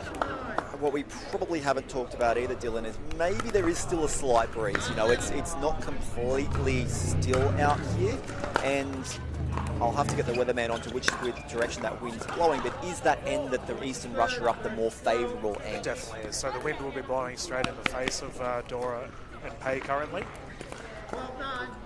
That's just a bit of local knowledge for you there, Brendan. Katie Hart overhead. Ooh, that was some big cuts at those overheads there. My goodness. Yeah, I'd be checking if the ball's still around, especially when you've got a Quinn-Hart combination flogging it back. Okay, the deficit has reduced to 2. The deficit has reduced to 1 from that 4-point deficit at the change of end. So great response from the rush, and it might be, we mentioned the windy side, maybe favouring the rush. Sitting up. Yeah, that's too high from Win. Yeah, Pay puts it away. She does not miss those opportunities. Gets it back. 2-point lead right now. 13-11.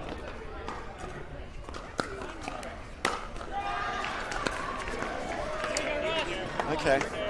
Dora, since that change of ends, we talked her up a little bit, said she was looking, you know, had an aura about her, Dora and the aura, but a few cheap errors here since this change of sides from Dora. Good, I like that she's leaving that. And roll working in favour of Pay. Surge getting it back. I like it though because Dora maybe currently isn't feeling comfortable up this end, that she actually gave up a bit of court there to Pay and let Pay move across and take that ball.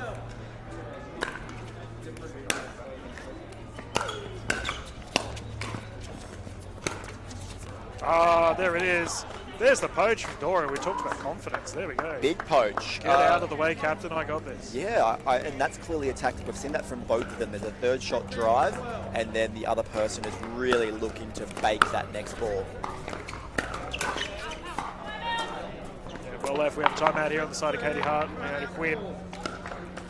Surge doing exactly that with a comfortable 4-point lead. We can see Coach UV on the side. He's been an absolute barometer for the Southeast Asia Surge throughout our events this year.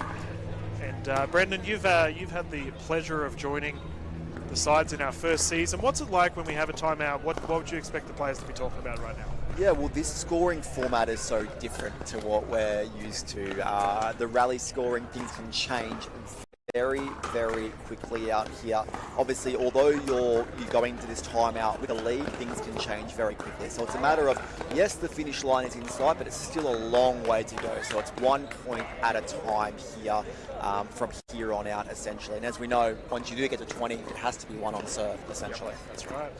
So, and Katie and Leona are aware of that. You know, they're in a deficit here, but they're not that far behind, realistically. 16-12. Play back underway, 16-12. Going back in behind. Nice. She would recall the last few times that volley's gone up the line and it's been poached by the net player. So good to see a change of tactic there and going in behind. Better drop.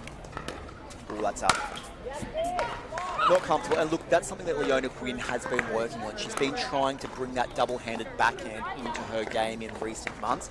Good to see her trying to bring it in that point, but clearly doing it in training is different to doing it in a match.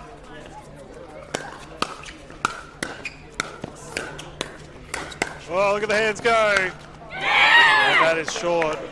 Big effort there by Katie Hart to come out on the top of that point. She was left, she was right. Tremendous play by the rush. 14-17, Captain Katie. Oh, the sunnies have come off. It's probably about time they came off, actually. I probably should do the same myself. It's getting darker. Oh, well left. Disciplined by the rush. 2 points in it. Look, they've come out on the top of those last 2 points, the rush have, but Quinn needs to get those drops down. They were lucky to get away with that point. It's the drive on the third and the fifth. Oh, fiery. Response from Hart is good. Katie Hart is cleaning up some of those higher drops in that middle of the court, so great to see.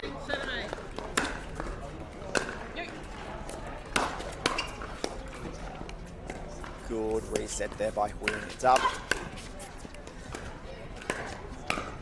Down to the feet, shoe hunting, as Coach Mike Newell would be saying right now to his Eastern Rush side. Looking good, tie game, 17 apiece. And that's interesting to note as well. You know, the Eastern Rush obviously have Mike Newell in their corner. The Surge go it alone essentially with the players. You know, just having that sounding board as someone as experienced as Mike Newell can only be an asset for the Eastern Rush in these situations. Really good chance at an Ernie, didn't quite get around it. Patience there from Joola though. She took her time, let it bounce, put it away. And we have a 1 point lead. Close first game. Just what we expect from Friday afternoon in pickleball. Pop-up opportunity for Dora saying not to be. Getting to the pointy end now, Dylan.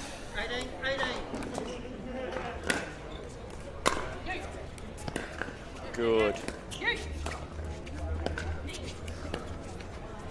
Bit of a softer pointy. What a change in pace. Not to be in that exchange, however. And you're right, Brandon. It just suddenly slowed down. Yeah, I like that there was a bit of a change there. There was a lot of chaos for the first, 36 points there until that point. So great to see that change, that disruptor. Ooh, and a really good opportunity there for Caitlin Hart. Oh, how high can we go, Brandon? This is definitely going to be an nail-biter for our game one, 19 apiece. Captain Pay with ball in hand. Pay urging Dora on there. She's looking for something here. It's going to be a third shot drive. Yeah, Captain Flash. Oh, there's Pay fired up. Stared out at the opposing captain.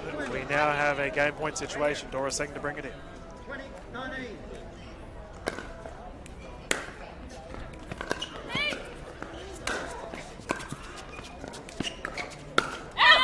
Another poach attempt there by Pay to try to finish that off, but She's, and a little bit of comedy there to finish that point. she's always got a grin on her face. Let's hope it's not, yeah. See what Katie Hart can do with ball in hand now.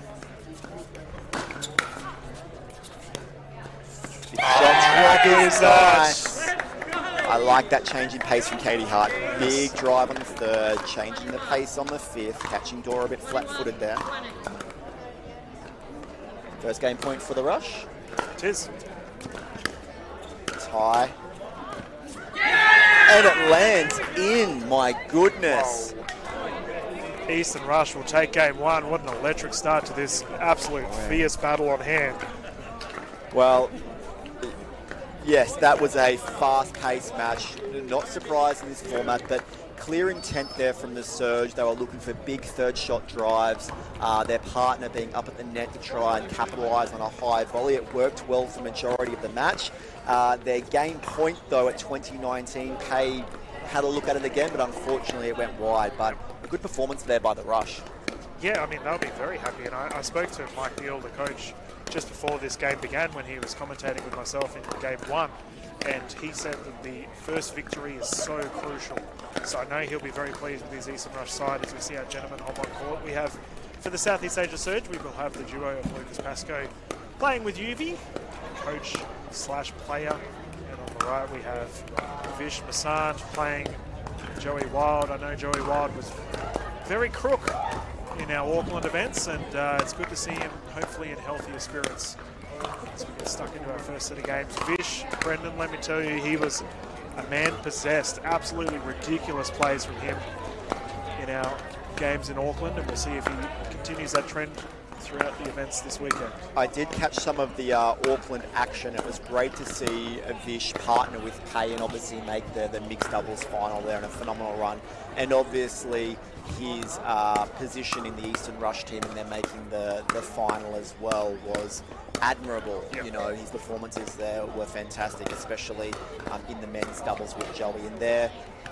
Once again, you highlighted this in the first match. We've got another lefty-righty combo out here with both of the teams. All round. 4 lefties, 4 righties in these combos. You know, it makes our job easier. We know for the fact, though, that the middle of the court is going to be very hotly contested. as all these fellas can wallop the ball when given the chance. But let's talk about not a forehand, but a backhand. Vish Masand, his double-handed backhand is absolutely lethal when given the opportunity to put it away. He disguises it so well. Off the bounce, he has the capability to obviously hit a quality dink off it, or with the same stroke, he can actually speed that ball up. He has been adding that single-handed into his repertoire, and I probably expect to see a lot of that on his volleying this afternoon as well. But Joey and Lucas are undoubtedly the X factors on this court. They will probably play a little bit more alpha than their partners. Their partners can step up if needed, but I expect them to be a bit more forward with their approach in these teams, those two. Yeah, no doubt about it. When you got the #1 draft pick and Lucas Pascoe on the court, anything can happen. I will say that he was on fire in Sydney. Auckland, I don't know, he seemed a little bit shaken, dare I say it, from the games I covered, but I know how good he is. I mean, we all know how good he is, and there's no doubt that, or no surprise rather, why he was the #1 draft pick. Yeah, look, I think with Auckland, Lucas is only young. We have to remember that as well. And, you know, probably hasn't had that international travel, you know, travelling away from home. And I know his parents didn't travel over with him to that tournament. So it's a lot for him to process as well. He's got his mum and his dad here today with him. So I think he's going to be more measured and level-headed today, without a doubt. Definitely a factor as we get underway with that game too. Vish Masand with ball in hand. Eastern rush to serve, 0-0. We'll just wait for official Jay to give the okay. There we go, he's good. Let's get into it.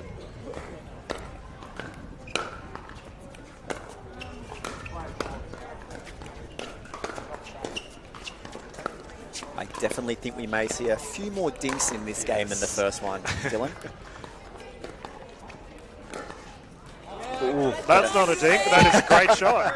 My goodness. Speed up there from Uvi, and we complimented Vish's ability to dink or speed up with the same stroke, the same action, and Uvi just showed that he can do it equally as well. Yeah, he talked about disguising shots earlier. Lucas Pascoe has it is very difficult to read what he's going to be doing with that backhand flick of his. He likes causing chaos, does that young man. Yeah, drive by Wild is good. And the Rush take a 1-point lead.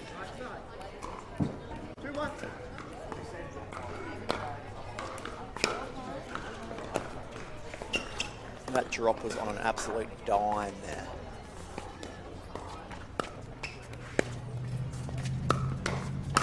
Oh, Wild had the chance, could not convert. Beautiful speed up down the middle of the court there. Got the high ball that he wanted, and unfortunately didn't capitalise on that. There won't be too many of those misses though. It's that single-handed volley. Yeah, you mentioned it. Not something he used to do. I'd say 2023 he was waiting with that with two hands, and obviously that gives them time to get in, but taking a bit more time away from his opposition there by leaning forward with that single hand. And you'll see with Vish's dinks out here as well, they're more of a dead dink than a pressing dink. You'll see Joey will spin the dink more with topspin. Vish is more of a dead dink type of player.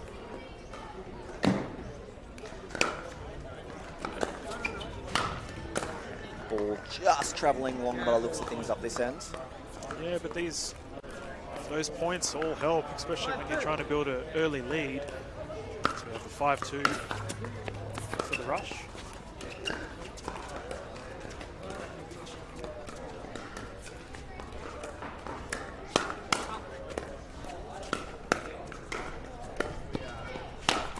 Oh, back. Lucas Pascoe putting that one away. Done with that dinking nonsense. Give me that ball. 3-5. 3-5.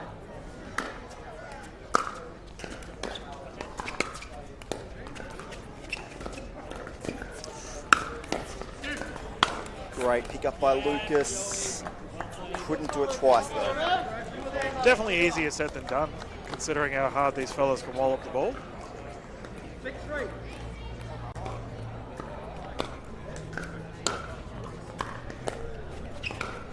Drop just sitting up there. Joey doing a good job.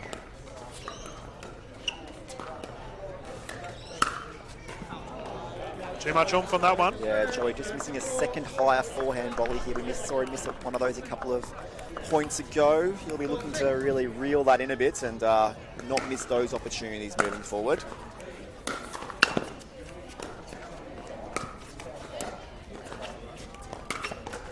It's the net. Players are up.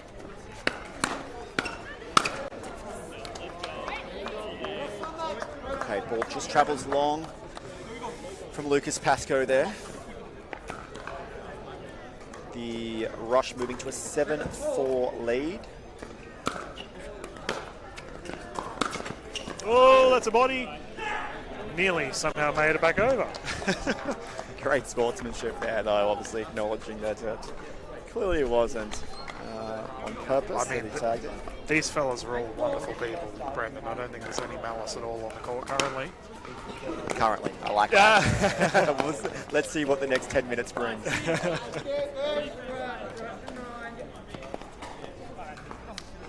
Oh, Russia building a pretty commanding lead thus far to start our game. Very commanding lead.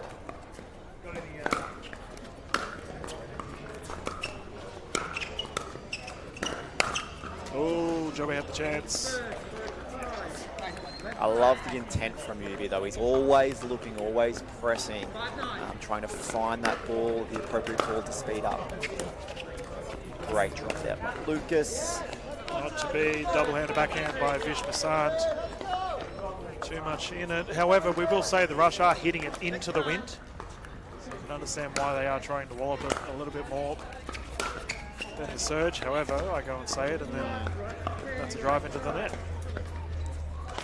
The tidiest of starts to the match the teams would have hoped for here. Well, the Rush are obviously would be happy with where they're sitting right now, but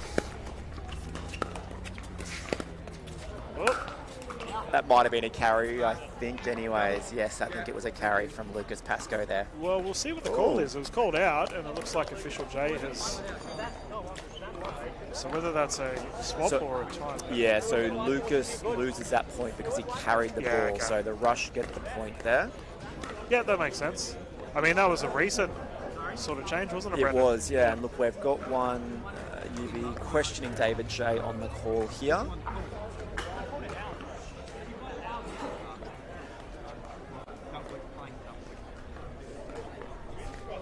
Okay, either way, 11-6, so we can continue play. But Brendan, anything that's really catching your eye between the fellas on court currently? Look, it's just probably the error rate at the moment that's costing the Surge with why they're down 11-6 right now. It's a little bit tidier from Vish and Joey. Vish has probably been Joey's trying to be making things happen. Vish has been like a rock, which we would expect from Vish, and probably proving the difference at the moment, in my opinion, between these two teams is Vish Massan. Fellas are good to go once more, and we can see David J just calling the fellas in. Let's get underway once more with a 11-6 lead to the Eastern Rush. Joey Wild to serve. And we'll see what the differences in ends prove for these two teams.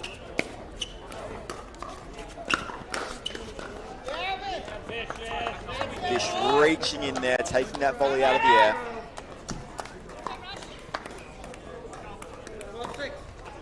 It's called vicious for a reason, Brendan.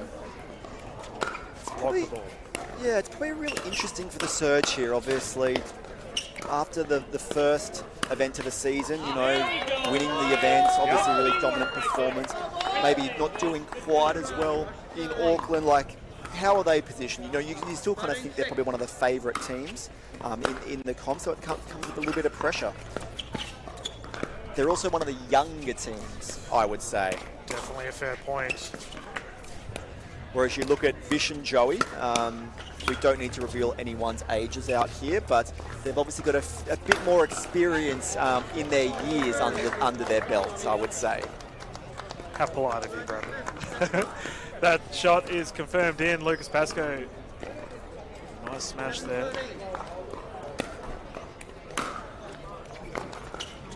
Ooh, and he won't be happy with that drop. He's normally very consistent with his third shot drops, Lucas Pascoe, but... Look, to be honest, there was just a real lack of footwork there. He ended up getting tangled up, the ball very close onto his feet. absolute on a dime there by Vish. Looking for the Ernie. When it missed Dink.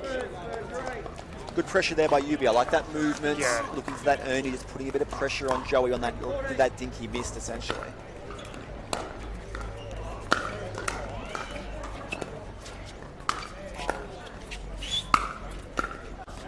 Joey Wild, oppressive at the net, pushing Yubi all the way back, getting the job done, 15-8. It's great to see Joey at full health, as you alluded to before. You know, he wasn't feeling the best in New Zealand. He's looking very measured, very intent out here today. But even then, Brendan, like, he is such a quality player that they still got into the final.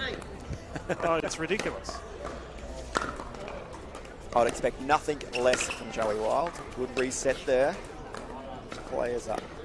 He's not wearing his signature hat. He's always got his little bucket hat thing on. The bucket hat isn't on show today. I wonder the reasoning why. And look, this is 17-8 right now, Dylan. Like, this is really getting away from the surge. ATP, no, not to be, that bounces. And it is a fair point you make, Brendan, because the ladies took that really close one. It is fair to say the pressure is starting to build on the gentleman on court right now. And what pressure did that put on Lucas and Yubi as well? You know, like, obviously, Kay and Dora had a game point in that first game, didn't capitalise. They could have been sitting up 1-0, and I think it would have looked very different from Yubi and Lucas out here. But right now, they're wrestled. 18-10. And the Russia within 3. Make that 2-2. Yeah, not wrong. And I feel like the Rush aren't really forcing anything. They're just playing consistent pickleball. I completely agree with you there. It hasn't been spectacular from the Rush. I mean, that drive was straight down the middle, right on the tee. Medium rare is good, and we now have a game point situation for Vish Masan and Joey Wild.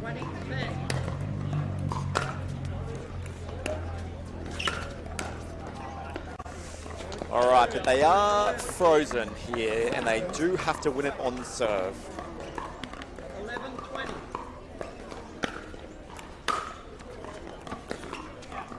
And what an important factor the freeze is, Brendan. How many times have we seen teams come back from a significant deficit? Surge have to get it back here, however, as we have another game point for the Rush.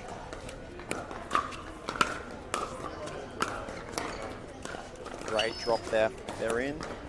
This is where the Rush have been dangerous. They haven't lost many points when all 4 players have been at the front of the court. I would be surprised if they lost this one. Moving the surge around really nicely here from left to right. And there we go.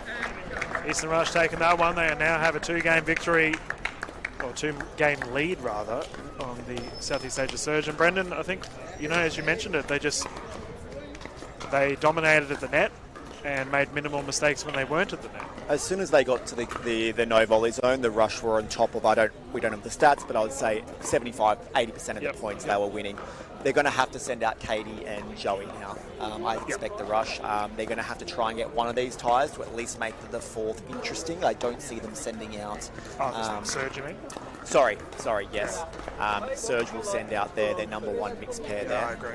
So, look, and they're going to have to step up here and try and make something happen here if we're going to get to a dream breaker in this match. Well, I mean, let's discuss that, right? So if you were the Rush, would you consider just sending out Katie and Joey and just trying to win it? I expect them to send out Katie and Joey. Yeah, they wouldn't want that pressure maybe on the 4th mixed match. And we should also mention Leona Quinn is the sub. Yep. Okay. So, you know, they wouldn't want to put Leona in that pressure situation. Just let the captain go out, do her thing. So it looks like Katie does get to react, I would presume here, judging by this scenario that's unfolding on the court. So she's now aware of who is... So it's Yuvi. So as we thought, Katie and Joel will be going out to try and get to that 3. It'll be Yuvi and Pei, I imagine, the coach, captain, duo. Okay. That'd be my guess out of the 2. And you've seen more of Yuvi and Pei than me this year in covering these events, and from what I understand, they're a quality pair. Well, I mean, it's interesting. Like, we saw Pei play with Dora, and Dora got a significant amount of ball in the first game with the ladies. However, and it is confirmed, Pei, what we can expect, Yuvi will get plenty of the ball as well. However, he almost plays a little bit more defensive than Dora. So we saw Dora play, like she had several poach opportunities, for example, in the ladies' game. I imagine what we're going to expect to see from UV here is he just wants to set Pay off. So we had some very fiery contests between Katie Hart and Pei Kao in the first game with the ladies. Don't expect any different. Look, and just to throw another spanner in the works here, Dylan, this is interesting. It's got two top mixed pairs playing off against each other, and Joey and Katie are obviously confident with their decision. Yep. If they go down here, then you have your second mixed pairs of Vish and Leona taking on Dora and Lucas. Yep. I couldn't pick who would win that. On paper, that looks very balanced. I mean, it was something I was going to bring up in that there is a risk in Katie Hart's decision to play her and Joey now. Like we talked about, they obviously want to put no pressure on their teammates. However, if they go down, Leona Quinn is the sub. There is a lot of pressure out there, exactly right. And would Katie and Joey have been better playing against Lucas and Dora, just getting their team to 3? They obviously want 4 points. That's right. This is what they're going That's for. right, yeah, but yeah. things could go pear-shaped very quickly out here in this format. That is, you're spot on, and I think we'll see what happens. I mean, the conditions are, you know, the wind it's still around, it's not as heavy. We will say, ladies and gentlemen, as you see, the sunset's starting to kick in. The sun is coming right side of the screen, and as a result, it may also impact the players as well. So we're getting underway with our game 3. Katie Hart to bring it in, Eastern Rush, 0-0.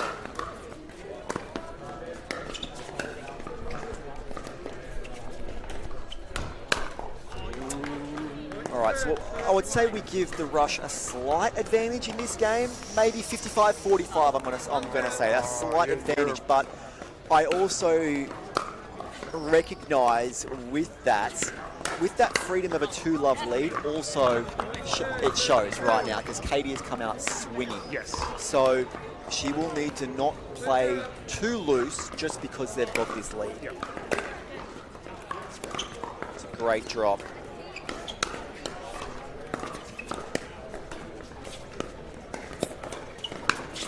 Oh, only from the captain. Taken down Pay. Twinkle toes there by Caitlin Hart. It's great to see her movement there. Great great dink there by Joey to get it in behind Pay to set his partner up with that end. Tight game, 2 apiece.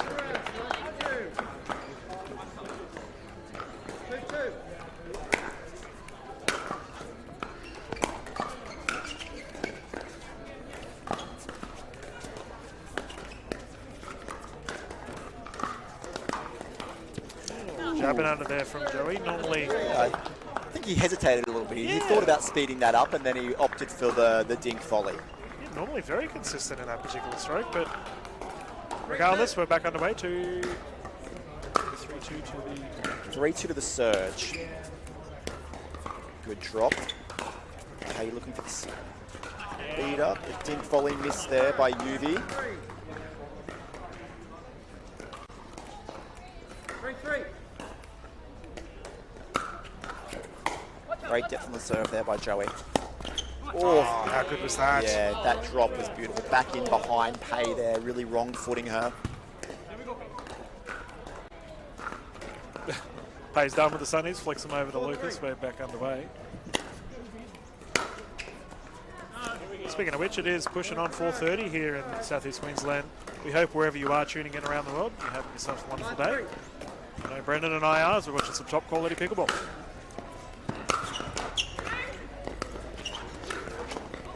Yeah, good off-pace volley there by UV. Back in behind Katie. Look, I think he has to start thinking about this. You know, he is a very crafty player. So I would like to see him starting to use that craft out here rather than just trying to play big.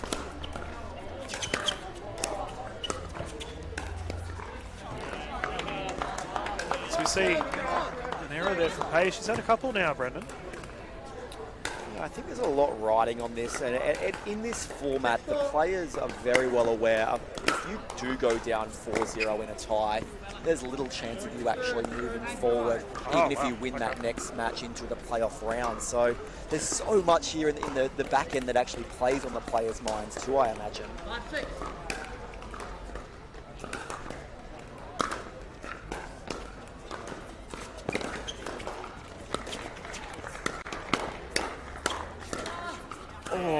are flying. UV unable to get it back over. Very strong at the net. We mentioned Joey Wild in the gentleman's game. It was electric, continuing that form.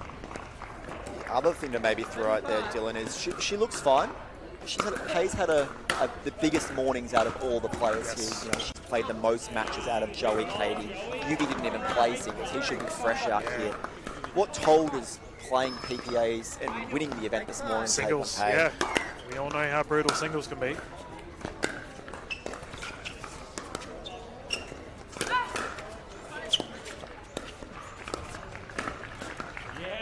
Net roll, not to be. Joey Wild getting his bucket hat, not to be out of the way.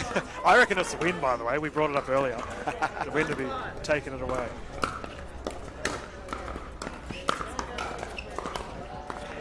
Yeah, good spot there by UV. It's only 3 points in it. Like, UV and Hay can definitely pull this one out.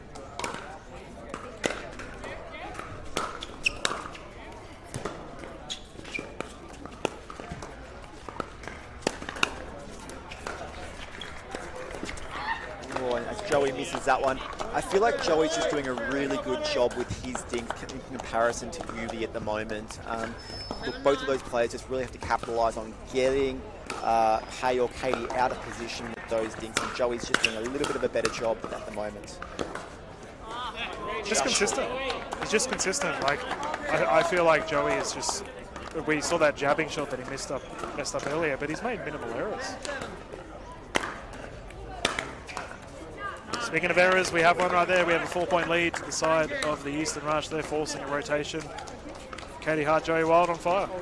Look at that positive energy there over in the Eastern Rush camp as well. No surprise, they're up and about. They're in a commanding position. A little bit more subdued over there in the Surge camp. Not a lot of positive energy. A lot of talk happening between Kay and Yubi, which is great to see.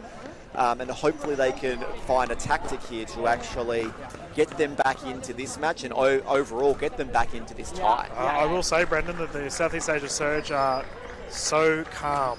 They're just, this is the norm. It's like a bunch of librarians playing pickleball. They just look so relaxed. UV, however, when he gets going, is an absolute firecracker. We saw some big energy from him in Sydney when they were working that crowd.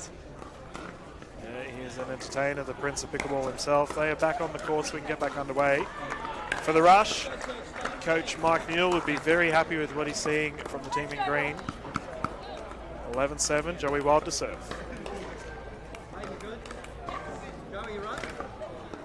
As we look through to the players here, and you can see it on the screen, look at that sun going straight in the eyes of Joey and Katie. A Surge really have to capitalise on that because they're hindered right now, I would say, by that.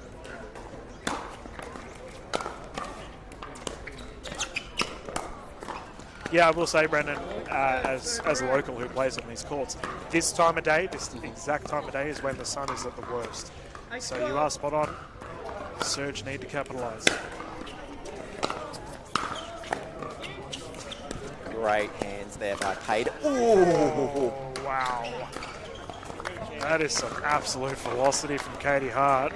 Captain Pay copping a bruise. I'm surprised Pay's still standing after that. My goodness. She didn't get pushed back into the back wall there. Yeah. That was monstrous.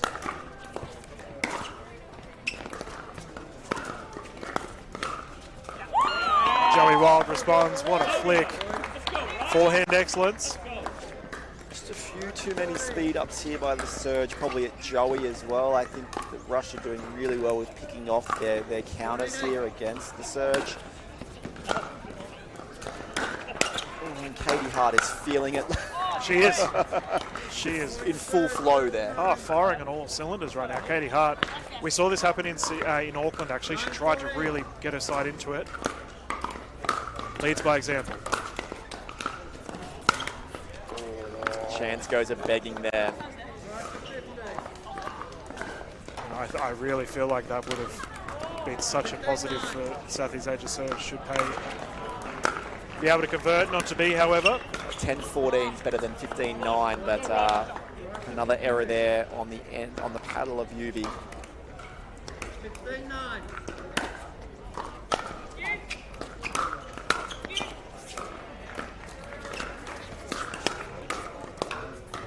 Good hands. Well, Brendan, they often say in basketball the slam dunk is worth more than 2 points because of what it does to your team. So I find when you get those smashing opportunities and the captain of that being able to put it away, just what it does for the motivation of your side as that one goes long. Eastern Rush are rushing ahead for sure. Yeah, 3 points off a match point. Not a lot of great energy up here on the end of the surge.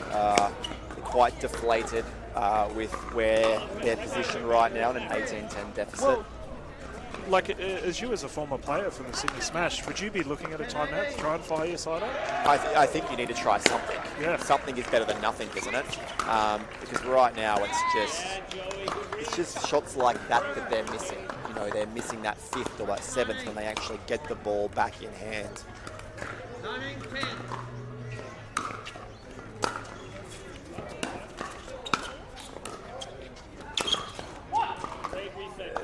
Yeah, when it rains, it pours, and not in a good way. No. Oh, man, don't bring up rain. We had enough of it this morning. We have a game and match point here for Katie Hart in the Eastern Rush. It is just a flurry of errors here from the Surge in the last 2 games. Perfect third shot drop. That was a bit different there from Pay, trying to change things up. The freeze is in effect, ladies and gentlemen. It's not all over for the Southeast Asia Surge.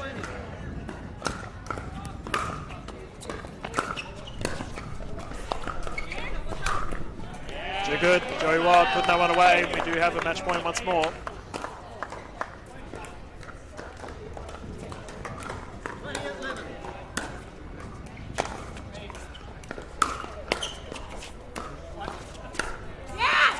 Oh, better. Oh, some energy. Yes. First time we've seen that in the whole afternoon here in this match from Pay, I would say. Pay's definitely a feast or famine when she gets going. She's hard to stop.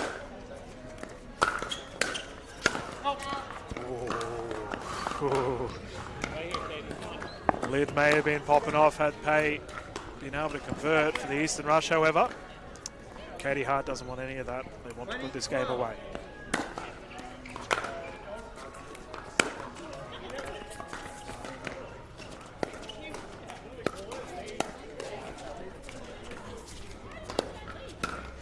Oh, Yuvi, perfectly placed. The problem is, Dylan, they've left it till this time to find this energy. This is the first time, like a fist pump there from Yuvi. Why has it taken this long to get this out of them? You can't leave it to 20-12 down to get to this point. Oh, Katie Hart smacking that one down. I don't know, Brendan. They say diamonds are made under pressure. Maybe that's the potentially the goal of the Surge. However, Eastern Rush once again in a 2013 situation. Just going side out to side out here, point for point. The gap is narrowing here, but they do need to put some points together on their serve here to close that gap a little bit quicker. They're doing it the hard way. It's a good drop. That is better. Here we go, Brendan. The freeze is in effect, and it is causing mayhem for the Eastern Rush. Great to see Pay capitalise on a fantastic drop there from Yuvi.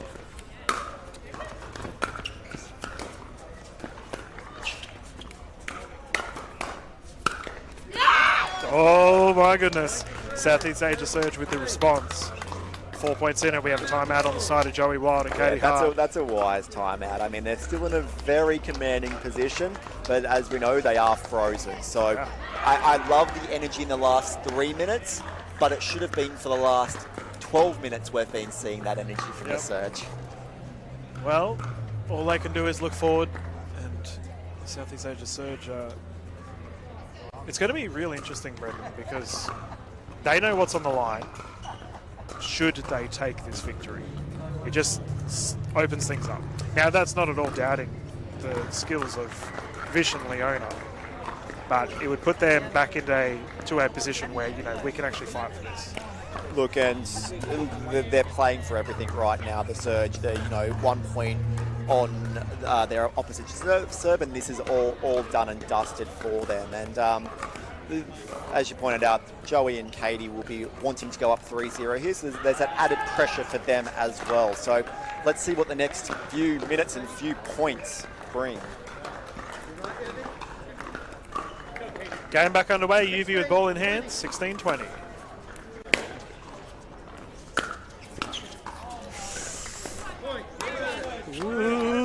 3-point game. It's very interesting how this match has turned out of... Okay. Response. Great spot there. It's a bit high with the drop from Kay. Joey capitalising, reaching in. Another match point here for Keiki and Joey in game 3.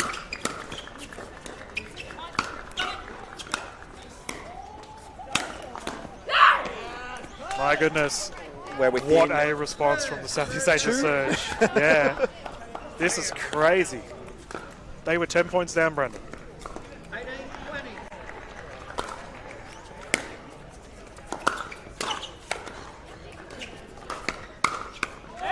Great speed up once again, Joey Wild, 2 in a row. Yeah, look, out. I think Yui's had more success when he's been going back cross court to Katie or down the middle. Going up the line there at Joey hasn't proved beneficial. ATP, yes indeed. Tremendous shot by Joey Wild. Jeez, they did it the hard way. Wow. Eastern Rush with a bit of a scare. That was getting very, very interesting. My goodness. But well done to the Rush there. Toughing that one out, you know, with a great ATP to finish game 3 here and put them into a 3-love lead. You know, Brendan, that's the second ATP to finish a game we've seen. Ollie Gray did one earlier in the Falls Mavs matchup. So that's like equivalent to a buzzer beater in basketball. The pickleball players are putting on a show for us here at Focus Pickleball Redcliffe and everyone at home. Get ready for our next set of mixed games. Super Sub Leona Quinn and Vish Masan will be taking on Lucas Pascoe and Dora Seng. And there's still a lot on the line here for both teams. We know in this format, every rubber counts. You know, a 4-0 lead is definitely better than a 3-1 lead, and that if the Surge can get 1 point here, it puts them in still a good position or a position for the rest of the weekend. And vice versa. Eastern Rush, like how amazing would that be at the start of your campaign having a 4-0? Especially a 4-0 over the Surge, who won the first event this season. Yeah, you are spot on. I think the Rush, you know, I think they're hungry, Brendan. They didn't get the victory against the Northern Crocs in Auckland, and they have every reason to come out firing for this third round of the Major League Pickleball Australia here in Brisbane. Yeah, look, and I think the other advantage of the Eastern Rush, and it probably comes down to maybe quality drafting by their captain, but they're all Gold Coast locals, or Gold Coast Brisbane or Sunshine Coast in respect to Joey, but they have that ability to hit together, train together more often. You look at the Surge, and the makeup of their team is more spread than that of the Eastern Rush.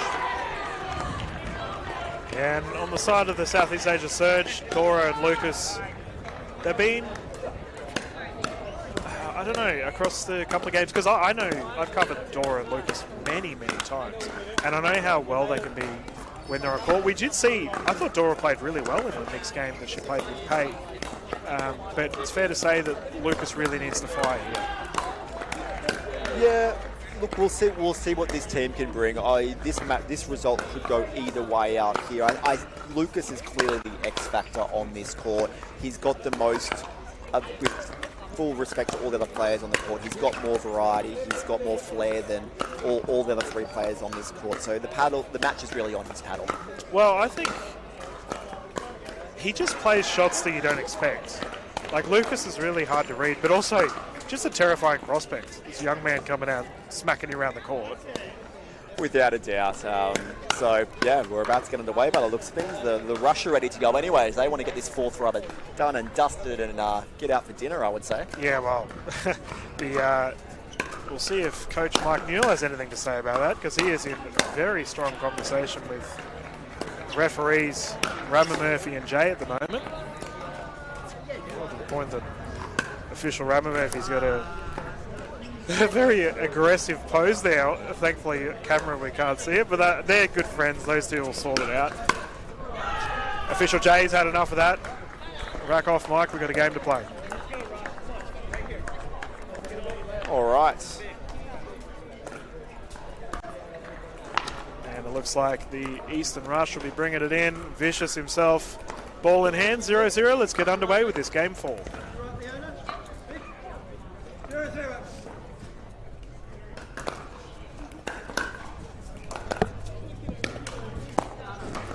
Called wide.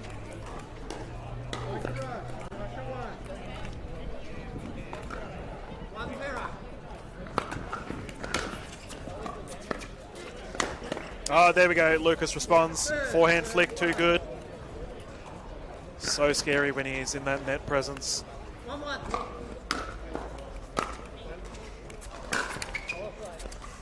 Dora looking for a big drive there. Trying to capitalise on a shortish return there from Gwyn.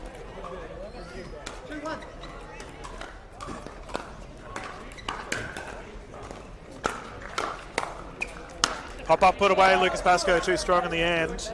Yeah, either way this match goes, I think it's going to be quick. I think Lucas looks very determined. It'll be really good from him, or he won't find what he wants to play. But he's going to step across in front of Dora a lot, I would presume here. Speaking of Dora, what a drive. She's obviously come out with a strong intention to play fiery. It's a double drive in a row. First one didn't work out, second one did. We have a 3-2 game.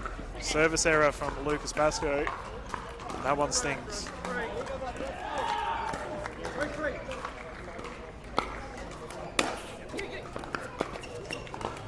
On a dime from Vish again, looking for the speed up.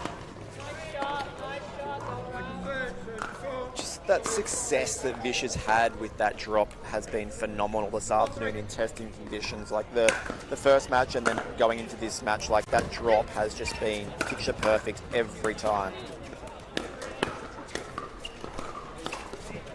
Lucas taking up 70-80% of the court here. Oh, he had the chance, did all the work. Leona Quinn survives the onslaught. Well done.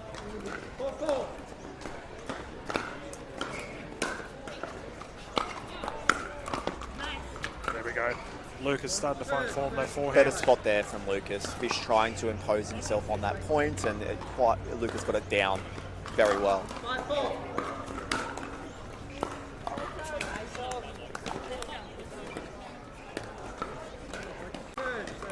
That was an ace. Just a very casual ace. There we go, 6-4. I think the players on the screen could have quite saw that. Just I think Leona was pushed back a little bit further, and it was probably out of the view for a lot of people there. But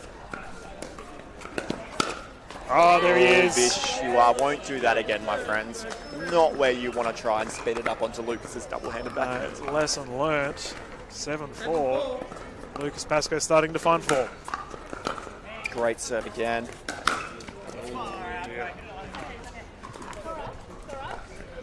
Maybe I spoke too soon. Yeah, not probably where you want to land your third shot under the net there.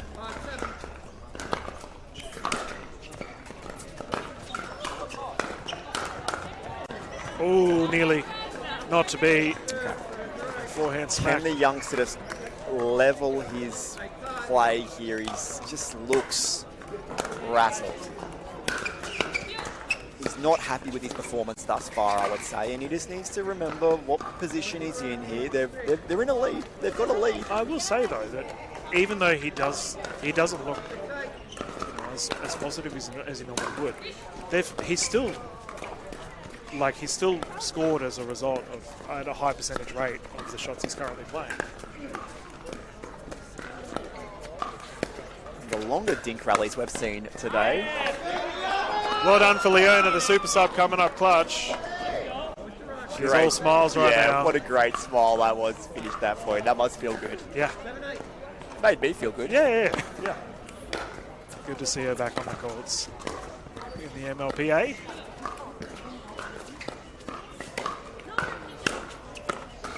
Not to be, that one goes wide.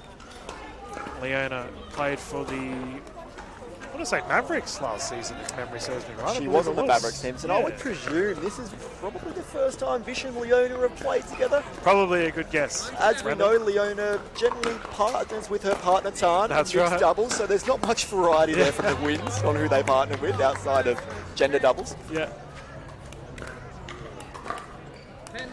10-7 right now. Dora Sengler ball in hand.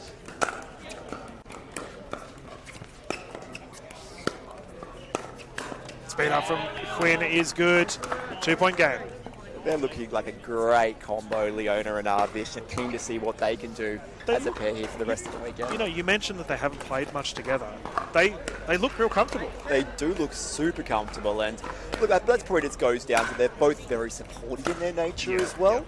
And I think just having that older head maybe on both of them just brings that maturity.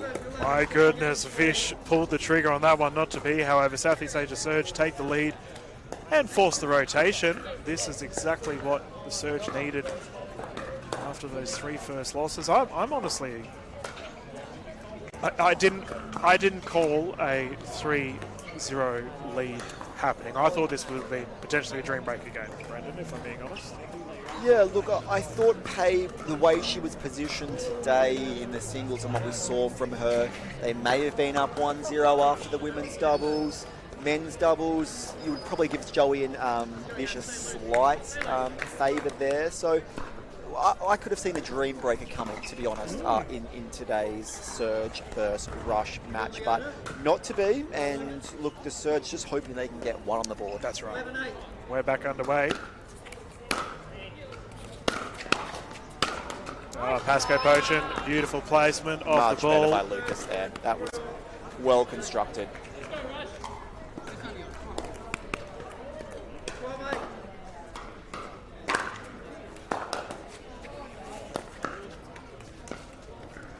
Hasn't had that luck with the drop. Maybe he's just, we know with pickleball, some days you're feeling it and some days you're not. So maybe he just needs to opt for that drive on that third just to at least keep them in the points at the moment. Dora saying down the middle, beautifully done. Well, and also keep in mind that they are hitting into the wind. So that backhand third shot drop attempt in that back corner is definitely easier said than done.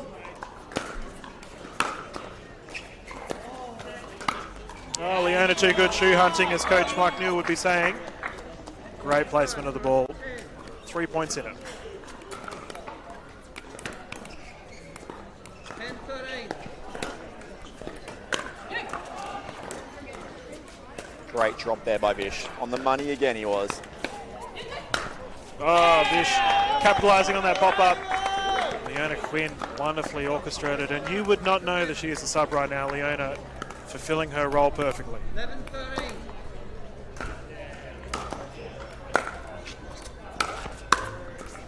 Oh, Dora getting big in the middle of the court there. That's twice now. Had that forehand opportunity, flogging it down the middle. Good to see from Seng. Yeah, unfortunately it hasn't obviously resulted in a win yet for the Surge, but I'm loving what I'm seeing from Dora, to be honest, today. It almost just looks like a different Dora. I agree entirely with that. And that is must be a confidence booster, even despite the result of this game, for Captain Pei to see Dora playing so well.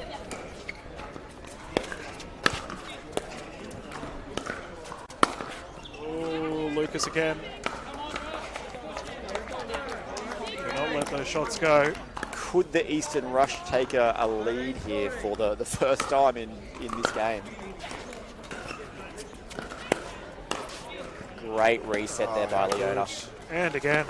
Just the power in Leona's legs. She can get down to those and obviously get them back up and over the nets. Oh, Leona Quinn fulfilling her role so well right now. This must bring a smile to Katie Hart's face, seeing her team claw back a tie.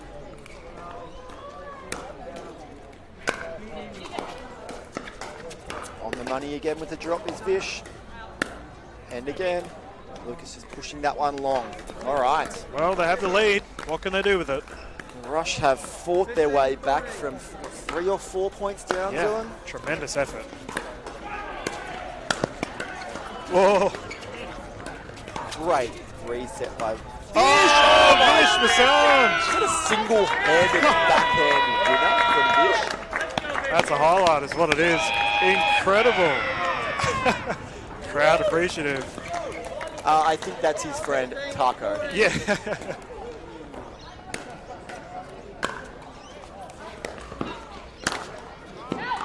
Net roll not working in the favour of Pasco. We have a 3-point lead here to the Rush and a timeout from the side of the Southeast Asia Surge. Woo, Brendan. The Rush have come out firing. Yeah, look, a great turnaround here in Game 4 by the Rush, obviously.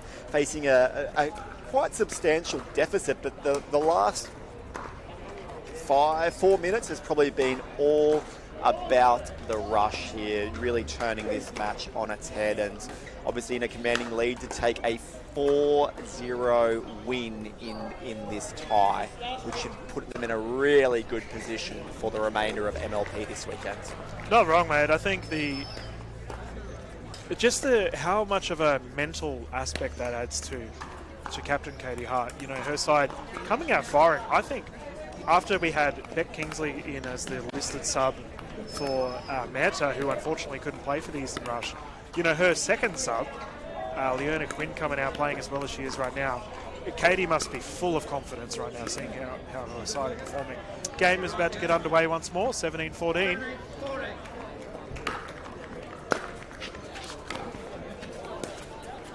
Oh, I like that. Going back in behind.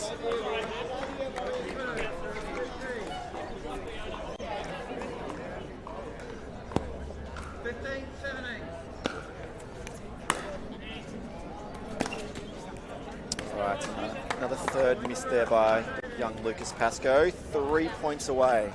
He does seem a little bit frustrated, if I'm being honest, Brendan. He's trying to force things.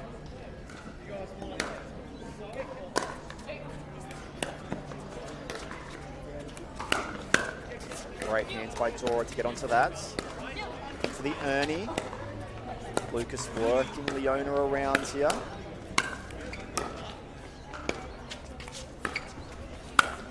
Oh, it's still good. Oh, Vish Masand again. Vish Masand up the line, but I think Dora hit an out ball, that second last ball. I think we nearly caught it over here, Dylan, to be honest. Pressure pickleball does funny things to people, Brendan. What a play by Vish there to capitalise. Tremendous. Good depth on the return. Big drive.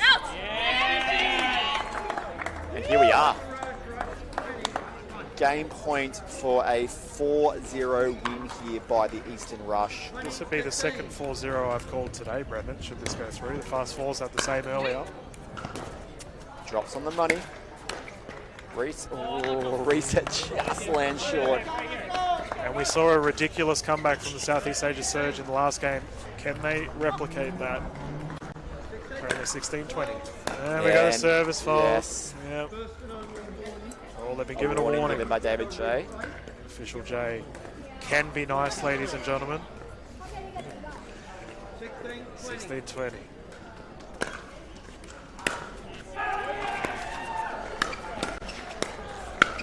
Oh, he can be everywhere, Superman, getting the job done.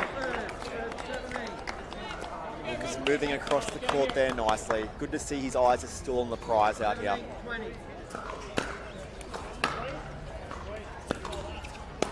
Better drop from him. Oh, here we go. He's starting to fire. Within 2. And Brendan, almost similar to our last game, when you asked the question, like, why have we not seen this sort of fire from the Surge? It's almost happened again. It's almost like when they're in a losing position, they relax. Yep. These youngsters. And she's now there within 1. 1 point game. Pressure now on the Rush. They must respond. 19-20.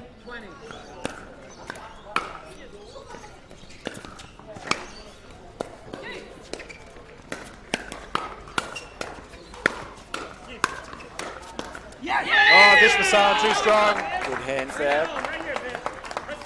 Another game point coming up for the Rush. 20-19.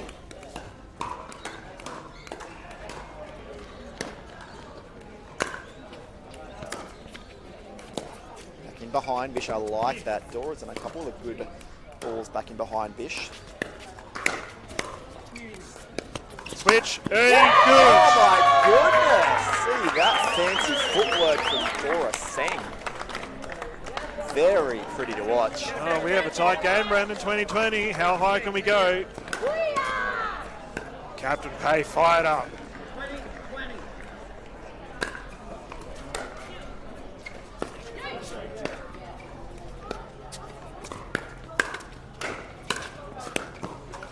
Oh, she's taking the lead. Is Dora carrying? Oh, mate, Is she carrying this team? She is running amok right now.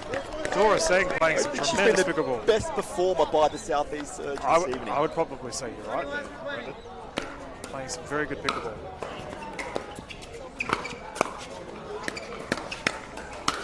Oh, Pasco gets it done. Lucas Pasco playing big in the low. Great to see the Surge get one rubber in this tie. What a response, considering the Rush had quite a healthy lead there at the end stages of that game. Big cuddle there from the captains, Brendan. The Rush will take a 3-1 lead. And fair to say, I think Coach Mike Newell and Captain Katie Hart will be very pleased with their side. However, the Surge did, sort of save some things there. I think the Rush will be very happy with a 3-1 win over the Surge. I think this is a tie that could have gone either way. I think they would have been happier with a 4-0. Yep. Let's be honest. Yep. Every point in this format counts towards your total on where you position once the elimination stage starts. But credit to the Surge for getting one rubber or one tie on the board there. I think Dora Singh, for me, MVP in that match. I think she held strong there, that incredible earning on the third last point of the match, and MVP for me. Yeah, I mean, I would agree. I mean, the Eastern Rush just across the board were just consistent.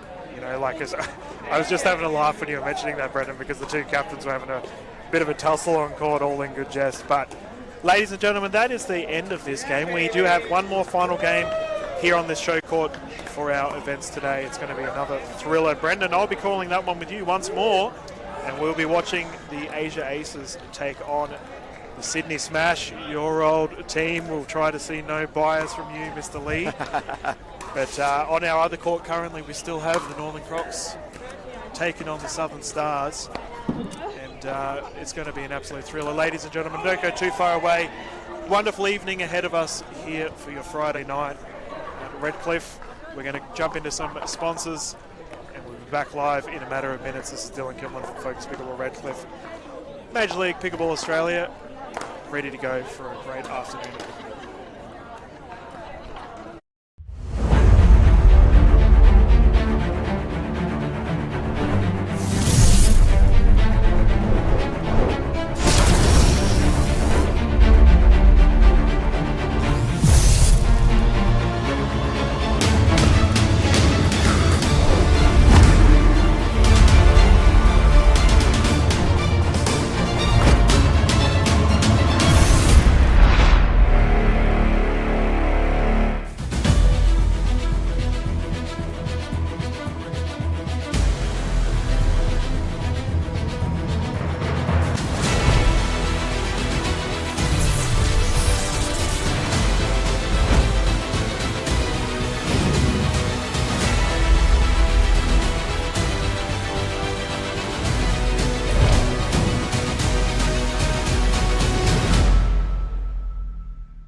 shots there. They should be pulling the trigger. 12-8 right now on the Sydney Smash. Yeah, she just gave Amelia permission there to put the ball away.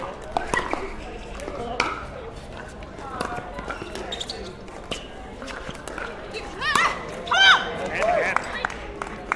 us some insight as a pro player playing for the Eastern Conference. For our everyday viewer listening in, what can be expected? How much do you drill? Just go with that. How much do I drill personally? Yep. I drill about 4 times a week.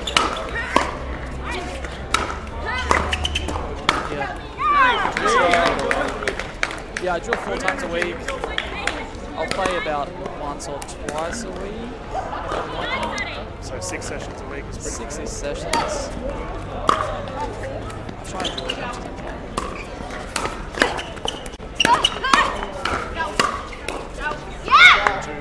Pace there from the Neil Schmitz paddle. And for me as well, I still work a full-time job, so my main free time is in the mornings. It's tough to get a squad of 4 ready to play in the mornings, so it's easy to find one person to do it. With the we do have a timeout on the side of Asian races. So with your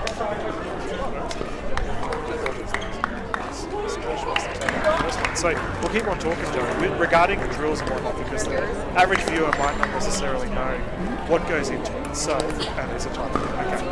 I thought I was going crazy, Joe. I was like, no way the Sydney Smash like this. Yeah, no, the Smash have come out really hot here after the change of ends, but not that. No, not that hot. Yeah, smart time out for the aces. So with your drilling routine and whatnot, so you obviously have purpose in mind, but do you practice form? It's very much Not myself. I'm pretty comfortable on the left side where I am for both gender and mixed matches on the Eastern Rush.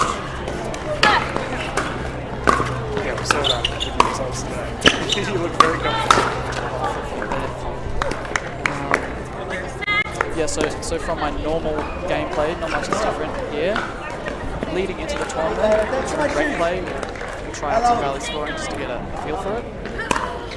So when it comes to tournament day, you're not worried about the scoring format, just play pickleball. Lady's firing off.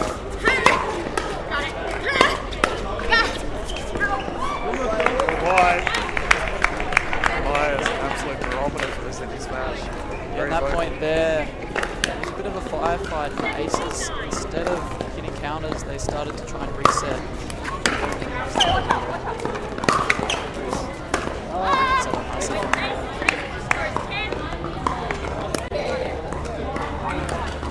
Here you go. 10-70.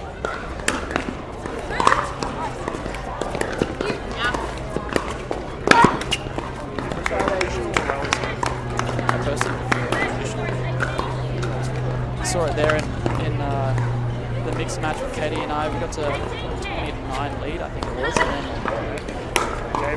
then they came back. But it wasn't because the other team scored on their serve, it was just because we didn't. And so in the blink of an eye, even though what feels like we're doing nothing wrong, just looking into the net, suddenly the game's close. It makes for very interesting pickleball. Punishing the game away well early. There's a lot of risk, especially if you can't capitalise on those serves. Yeah, for the neutral fan, it's going to be great, but when you're out there, it starts to get into your head. The score gets closer and closer.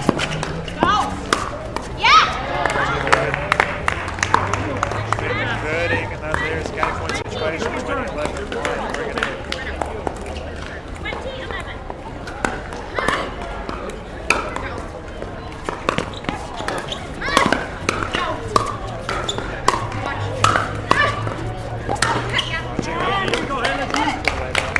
Up to the right, job done, the Asian Aces getting it back.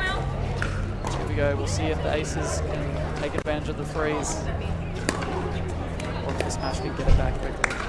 It's in, but very strong shot so far from the Smash girls.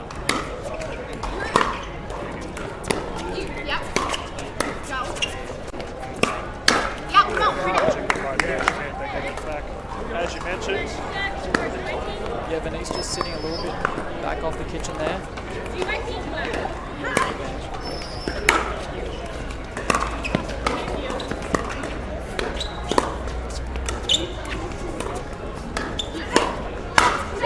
Oh, patient pickleball by the Sydney Smash.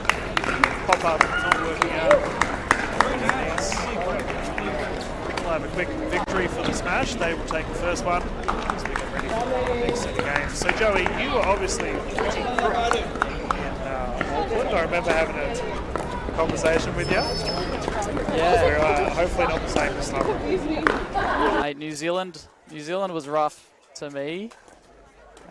Coming into the tournament, felt pretty good, and then whether I caught something on the flight or I did go to a concert a couple nights before the event, which might have been a mistake, but I came down hard with a cold, so I was doing my best to keep myself alive during the event, and actually our team did the best that we have so far. I couldn't believe it, because I remember speaking with you halfway through that event, and you were just like, I'm wrecked. Like, I can barely stand to let alone play. It's rough. Looking back at the event photos, I look so pale in all the photos. I was running on fumes, especially after long singles day, long doubles getting to the final. It was a tough one.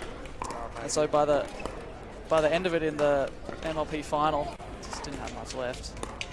Yeah, but you dug deep, and like we all knew how hard you fought. That second place result was such a tremendous effort for the Eastern Russia. Yeah, that's the benefit of this being a team format. Both my partners, Vish and Katie, were really, they were prepared to take a little bit more of the court than normal. Normally, I like to step over and take as much as I can, but they were prepared to do what they need. And we have our gentlemen now on screen. On the right side for the Sydney Smash, we do have a combination of Mitchell Hargraves, the captain, and he is playing with Jason Taylor. I lovingly named JT the Frog. Frog. In Auckland, considering how low he gets. Oh, really? I haven't had a chance to watch him play. Oh, mate. It's, I don't want to use the term unorthodox, but we don't see it often, I'll put it that way. He must be hitting a lot of squats at the gym. Oh, mate. My hamstrings hurt watching him play. It's crazy. Like, he is up against the duo from the Aces we mentioned, Hall of Famer. Wes Gabrielson is on court right now, getting his groove on. He's playing with Yang. These two have had an interesting combination thus far. As you mentioned that you played doubles against Wes and David, is that correct? Yeah, we played the Aces first up in the Sydney event, and I actually got to play doubles against Wes and his partner Roman in Auckland. So I've played him a couple times now. So amazing play. Well, you're going up against Wes. What's your, obviously don't give any trade secrets away, but what's your general go-to? So Wes doesn't miss. Okay. He doesn't miss many balls. So if you're going to beat him, it's on you to make something happen. You can't just expect to grind him down. But he also hits some sneaky speed-ups. Yeah, I mean, really crafty player. It's amazing to have someone of his caliber of pickleball player here in Australia. It's just an interesting player to play against, and not something that really exists here at the moment. Well, I mean, it's crazy, right? In that, for the average player, like we do have our, like I guess, echelons of skill, and then here for the open levels, like professional players, you get a Hall of Famer on board. It does. From what you're saying, like it changes it again, it ramps it up once more. Yeah, we've been lucky enough with the MLP season to have talent from all over the world come and play in Australia, but Wes is just on another level compared to that. And the good thing about Wes is he could come here, play his guts out, and take home some money. Yep. Which he's definitely trying to do, but as well, he's coming here to teach people how to play pickleball. So good, man. He's prepared to, after a game, step to the side with an opponent and just impart wisdom on them. It's commendable the way he's been helping everyone out here to try and improve everyone's game. Well, he's just just a good egg, Wes. Like He's a good egg. I've had multiple conversations with him as he does jump in the commentary booth as well, and he's just one of those people that loves the game. He wants to grow the game, and as you're saying, happy to impart so much wisdom that he has. It's awesome to see. Great egg. If he was an egg, he'd be one of those chocolate caramel filled eggs. One of the best. Someone enjoys Easter, clearly. I do love Easter. Yeah. Doesn't everyone? Yeah, not wrong. Well, speaking of Easter, Chockies, we've got the Freddo Frog on the back left. JT, what's he gonna do? He's not gonna do it. He's like, Dylan, you're talking absolute nonsense right now. It's not happening. Where's to bring it in? Asia Races with ball in hand, 0-0. Let's get started.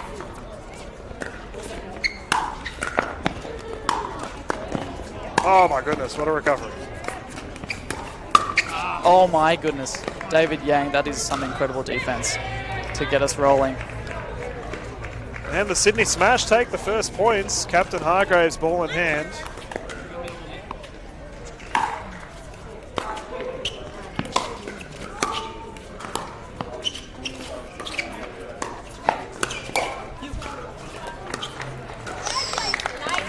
I think I cursed him a bit earlier when I said he doesn't miss. That's 2 off the bat for Wes. Commentator's curse, mate. Well, welcome to the industry.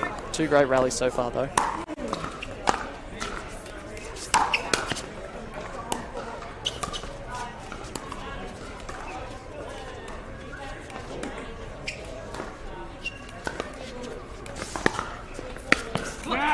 Look at the wrist, it's too good. That's a great flick by David. In this one, expect Jason Taylor to see a lot of balls, and for Mitch Hargreaves to have to come over and help out.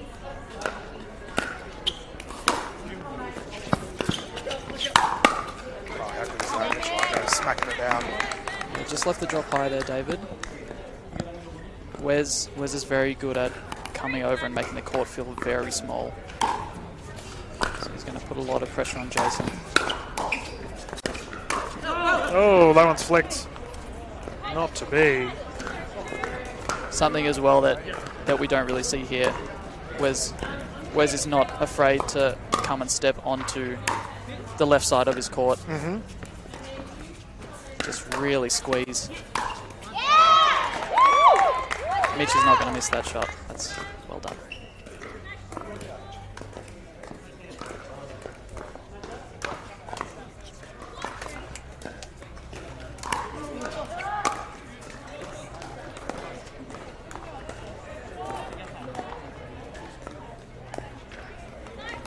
Strong start here by the Smash.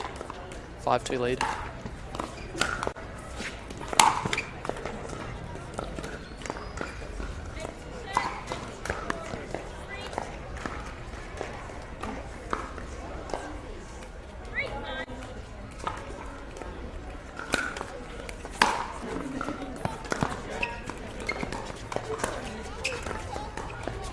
Oh, good lob. Ball's Sneaky. good.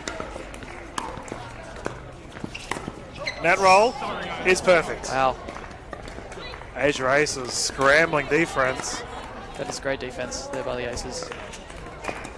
You know, JT has gone and made a fool of me. He is not doing the frog hop at all, mate. I can't believe. There we go. There, yeah. Yeah, there it is. Thank you. Slightly cursed though because he missed it. I was Maybe gonna he should say. avoid that. Getting low is good in pickleball. I feel like I'm playing my best when I'm moving my feet and getting low.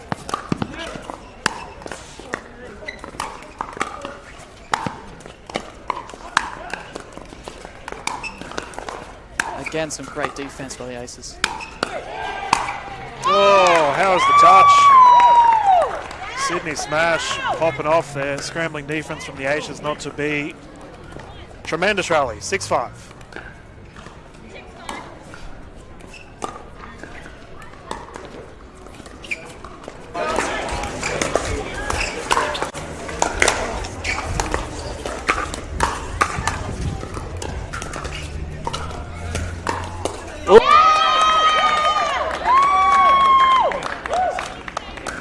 See, he's just seeing every single ball when all 4 players at the kitchen. Happy to engage that speed up. Hargraves bring it in. Holding his own really well at the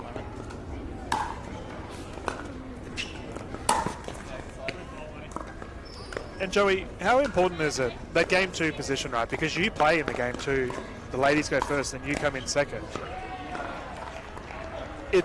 It must put pressure on you, right? Because you don't want your team to have a 2-0 deficit.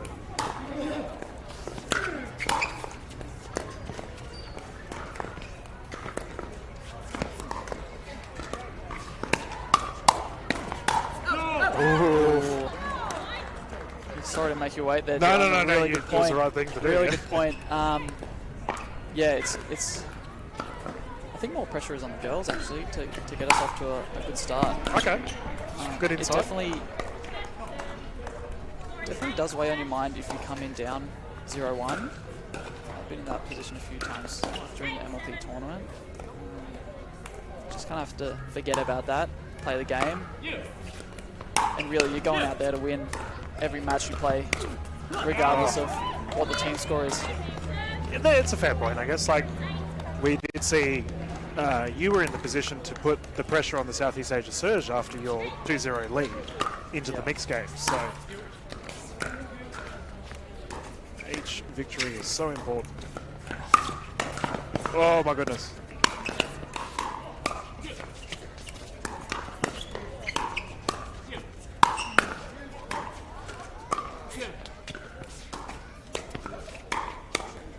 Oh, what a rally.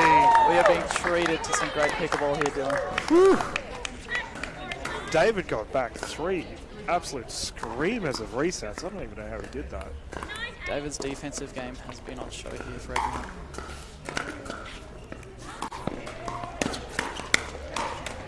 JT getting the job done. We have a 2-point lead for the Sydney Smash. He looks confident out there, Dylan. Yeah, not wrong. Did you watch any of his matches in New Zealand? Yeah, I called him a couple of times, and I will say he does seem to be firing right now. It's good to see.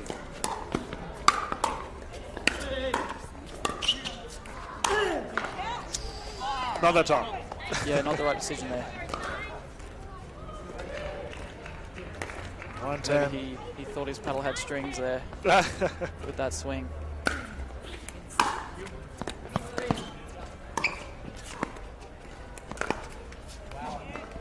Tied game, 10 apiece. Tough, you don't expect Mitch to miss that one. Oh, he's usually so consistent. And the way rally scoring is, here we are tied. Ernie, good. Not that time.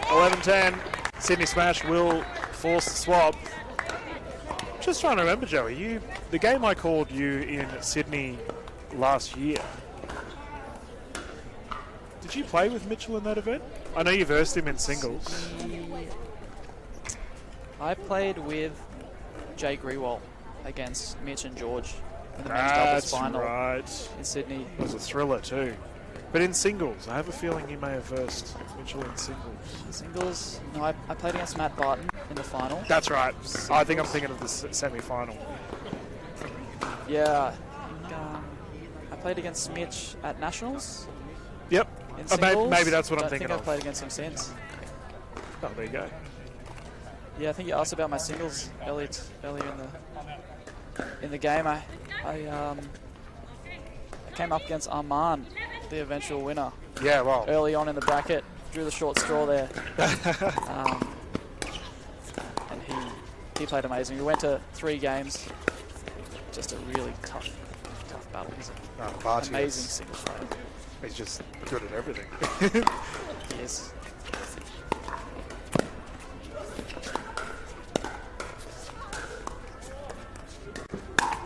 Whoa, good firefight. I know Wes was saying that he was fortunate enough to spend some time with Mitchell Hargraves when we did our Sydney event, and no doubt those two would have had some practice drilling. Yeah, he's got some sneaky shots, Wes, so maybe Mitch, having played with him a few times, is familiar with the little pokes. Yeah. Tricks up the sleeve, gives him the clap. Great shot. Very consistent, Mitch is. He's just starting to get a little lead here.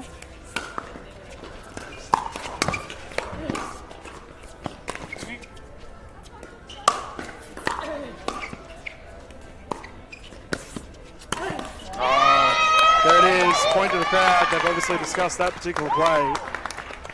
Jason found himself on the left side of the court there, Yep. and he looked comfortable.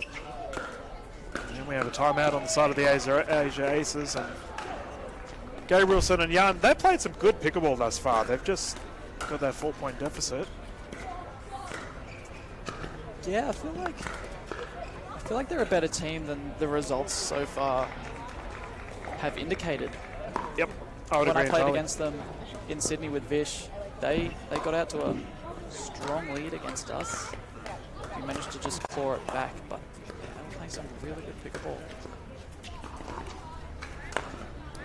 And we've seen it on show here as well, some really great points, but the smash are just very consistent at the moment.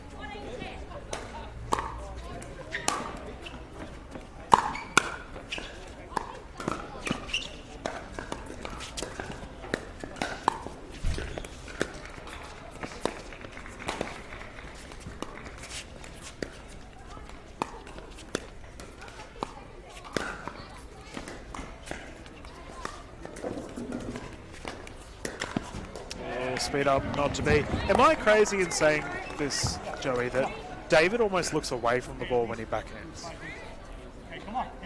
Yeah, I did notice that actually. Whether he's doing a little look away or he's just keeping his eyes on the paddle a little It longer. works. I'm not going to question it. Roger Federer-esque. He keeps his eye on the ball off the paddle. Split second longer than you'd expect.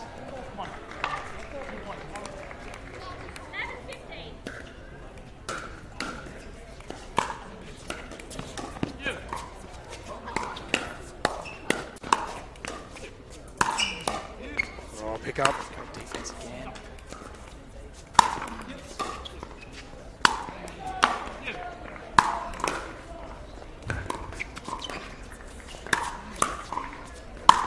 Oh, tremendous. Strong put away there by Mitch. The Aces seem to keep finding themselves in positions where they're on the back foot defending from the baseline, just trying to dig themselves back into points.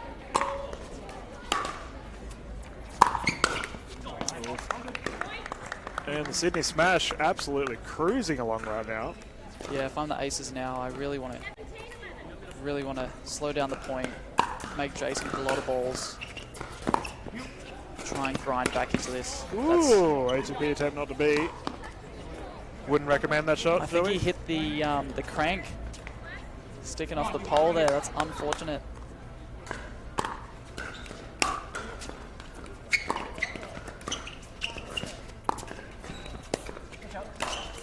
There's the frog hop. JT getting that one done easy. I'm thinking of Freddo's right now. You shouldn't have brought up Easter eggs, mate. What are you doing? Mate, after my game, I'm fiending for a chocolate. I can smash some chockies right now. Big drive there by Mitch. He missed a couple early in the game, but you wouldn't expect him to miss that many. He proved it there. Confidence booster as we now have a game point situation for the Sydney Smash.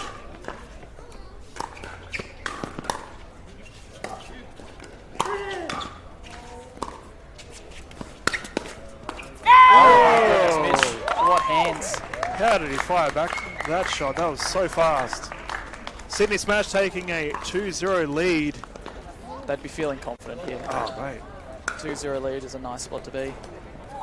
So, did you watch any of the other MLPA games before your game today? I did not actually. So I called the Fast Fours game. They had a 4-0. Wow. So you guys, That puts them in good stead to make the finals. yeah, I mean, you guys were on your way for a 4-0, and then Southeast Yeah, Asia close. Surge is fired up. We weren't expecting to have a look at a 4-0 result against the Surge. On paper, I We all thought for just played sure well. Dreambreaker. I was like, yep, this is going to be a close Yeah. one. And you Yeah. guys just came out on fire. Dreambreaker, I think most people would have expected, but Leona Huynh, Oh, what a the sub. substitute, she held her own and then some. She did so well. I said that during the broadcast, like the super sub. She just minimal errors, did her job. Yeah, I was talking to her after the game, and this morning when she found out that she was going to be the sub that Katie had selected her, she looked very nervous. She did But well. then coming into the match, I think she put that behind her and just said, let's Yep. play some pickleball. Yeah, yeah. She didn't miss a beat out there. Her and Vish almost got us the 4-0, which would have been incredible. Oh, it would have been such a good start for you guys. Now, I'm curious, Joey, as a we obviously, the players at home would know what playing doubles and what playing singles is like. However, Dream Break is different. Like, what's going on through your head in a dream? Because it's just such a high pressure environment. Dream Break is tough because during a regular singles match, 2 games to 11 especially, you can try a lot of different things. You can hit some shots that you've been working on, give the opponent some different looks with returns, your thirds. But when it comes to a Dream Break and you've only got 4 points, you kind of have to default back to what you know will work. Yeah, okay. There's the added pressure as well of being in a Dream Breaker. Yeah. 4 points at a time is not enough time to settle into any sort of rhythm. So you really have to go out there and just do what you're confident with. I don't think we've had a Dream Breaker yet. No, I don't think so. Wow, compared to Auckland, we had it tough. But I imagine that'll change with our broadcast tomorrow. Speaking of which, ladies and gentlemen, we will be seeing a ton of games for your Major League Pickleball Australia Saturday. Joey, who are you up against? We take on the Melbourne Mavericks. Yep. Tomorrow in, I believe, the final time slot of the evening. Yep. Hoping to get another win tomorrow and make it to the finals again. Yeah, 100%. Hopefully do one better this tournament than New Zealand. That's all I'm asking for. Well, I mean, you can, if you're going up, there's only one more way up you can go. Exactly. So. Why not? If someone's going to beat the Crocs, why not us? I mean, Northern Crocs, man. They are, I don't know, they're just on another level. I don't even know how to describe it. But you guys, fair to say you got a little bit of payback on the mind after Auckland. And yeah, that's the only men's doubles match Vision I've lost this season. Was against the Crocs. It was a tough time to do it. Well, I mean, considering you're a crook. Yeah. Definitely dug deep there when we were down 2-0 Yeah. in the final in Auckland. What a game and that a few was. match points against Arman and Rose, Kate and I were facing. What a game that was, man. We pulled it out. There's so many highlights. Like, I thoroughly enjoyed calling that game. You guys just put on a show for everyone. Yeah, the tough thing is you feel like you're battling away as hard as you can against the Crocs just to get it to 2-2. Yeah. And then you're faced with the best Dream Breaker team ever constructed. And, well, I mean, they've got experiences winning Dream Breakers in a grand final, right? They did it against Southeast Asia Surge in Sydney. We're about to get underway with our mixed first game here. We've got Gabrielson and Lee up against the duo JT and Schmidt. Very interesting here. Mitch and Amelia not playing mixed doubles together. Good point. Very good point. Could be the first time in almost a year that they haven't played mixed doubles together.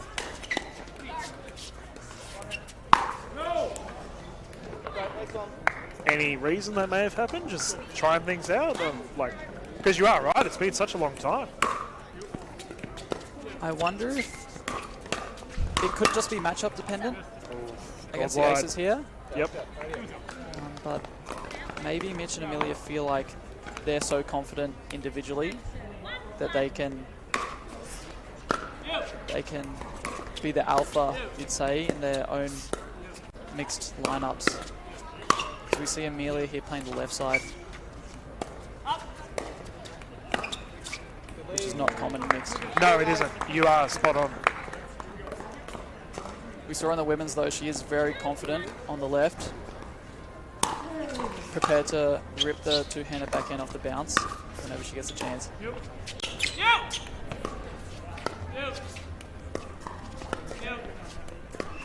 See here, Wes is really Yeah, he's trying to get involved. making the court small. And Gets the job done. He's rewarded for it. Yeah. That's just very smart play that we could learn from here. It's just intimidating, right? You've got this person standing in the middle of the court. I almost feel bad if I do that in mix, as if I don't trust my partner. But what it does is it just makes Amelia's target so much smaller.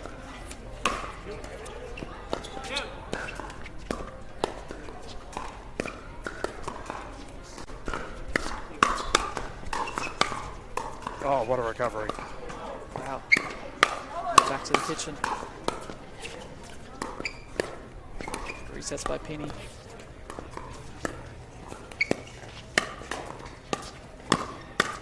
Oh, the hands are flying. My goodness, what a rally. Amazing rally there. Lee did really well there. Yeah, Hanging she's going to tight. see a lot of balls in this match. And in that rally, she held her own.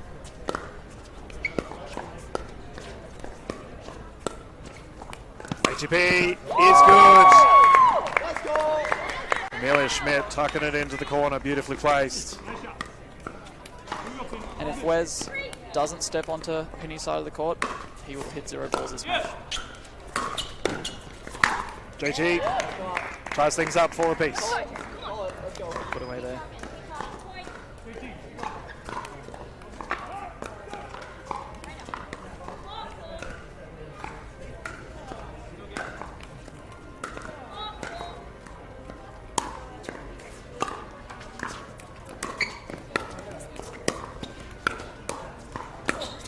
So Joey, obviously you played earlier today in conditions that were not favourable. Crazy wind, crazy rain. It's all cleared up. So these guys get the good, fair conditions. Yeah, we got the rubbish out of the way earlier today.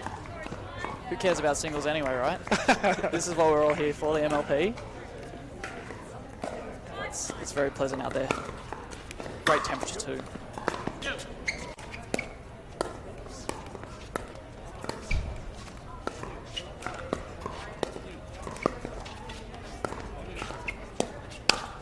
Oh, I like it.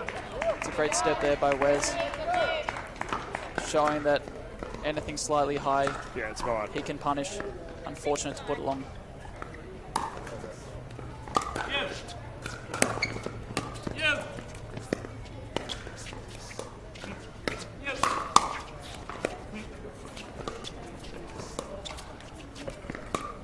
Ah, That Wesley is Gabrielson. delicious. Absolutely incredible pickleball. Tremendous resets into that flick down the right.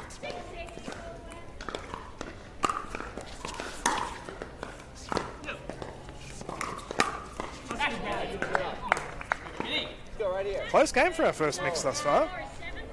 Only one in it.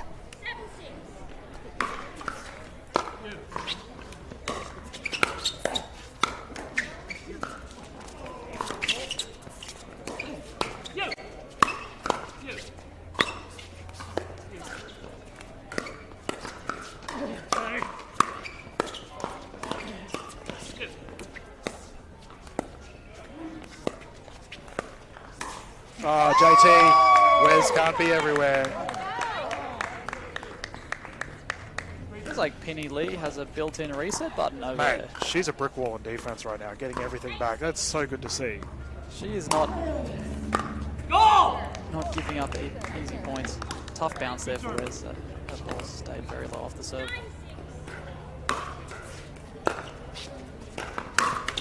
Ooh, nearly a pull of the trigger, not to be. Aces really need to get a couple points here. You want to go into the side change close, if not up. Well, with the rally scoring format, like, there's only 1 point in it. There's 1 point in it. It's crazy, man. Like, we've had these ridiculous rallies break out, and it's still such a tight game.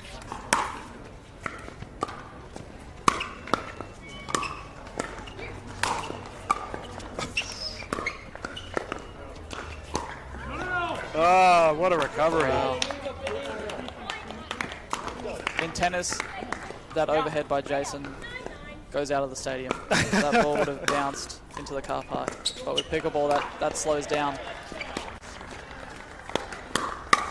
Woo! Wow, There we Penny Lee go. getting aggressive. Haven't seen that at all today. This is, out of all the games I've called her, this is easily the best game she's done so far. Lee is on fire. 10-9, the Aces take the lead.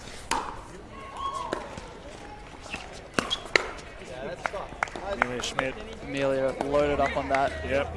There was no disguise at all. We knew it was coming. We knew it was coming, but she hit a great spot. Let's see who gets to Yeah, the well, side change. 10-10. Who's going to take the lead?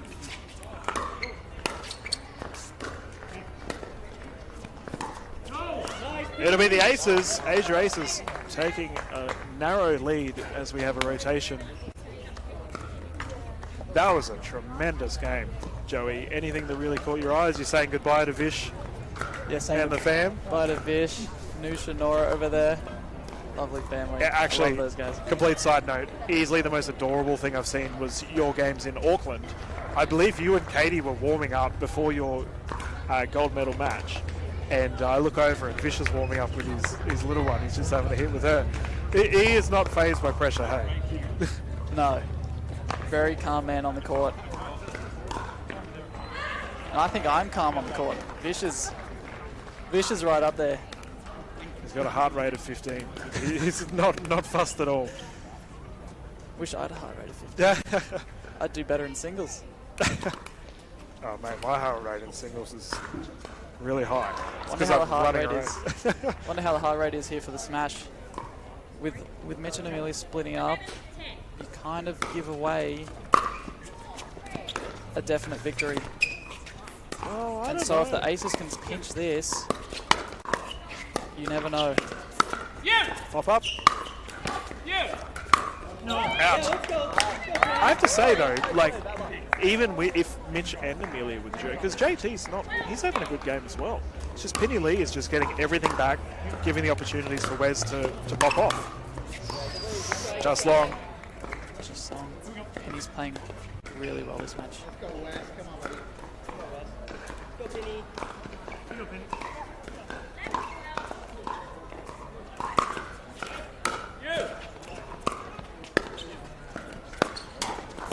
How good is that from Gabrielson? Good cover in the middle there from Wes.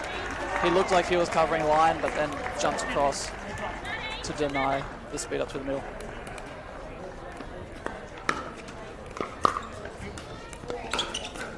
Oh, net roll. Lucky there by Penny. Might have caught the smash by surprise. She definitely got lucky, but I feel like that's her first drive of the match as well. Maybe feeling good, feeling loose. Yeah. Defensive powerhouse getting all of her balls back.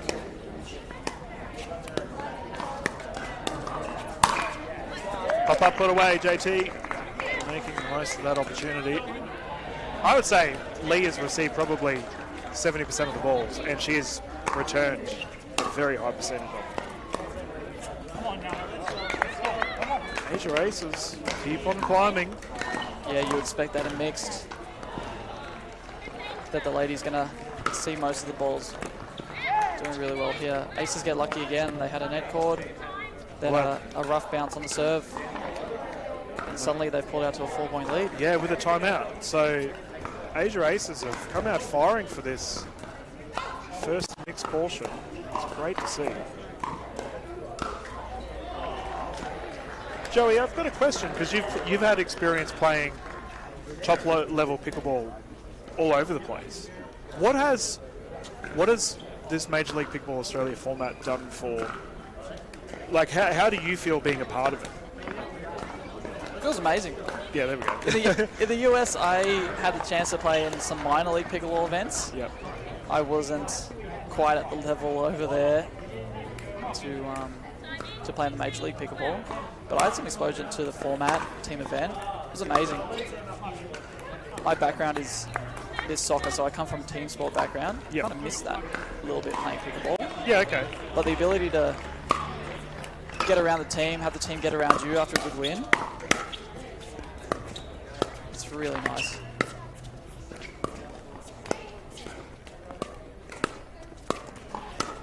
Oh, Penny Penny goes Lee. aggressive.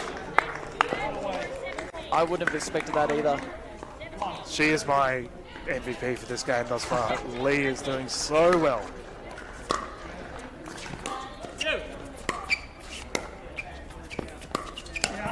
Oh, Amelia sneaky Schmidt. by Amelia. Catching Gabrielson off guard. She took the last speed up middle. Puts that one down the line. Change up must have surprised Wes.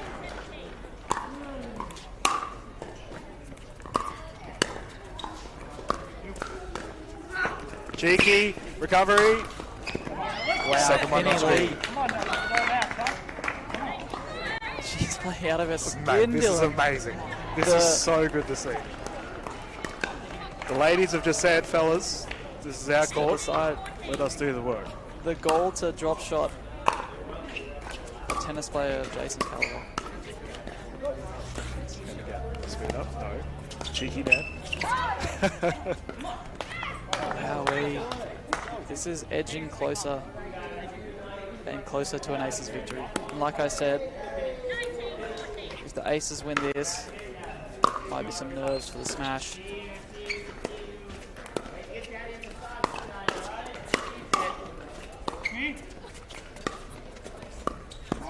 Well, let's talk about that, Joey, because David Yang was on fire in the men's game that we just saw.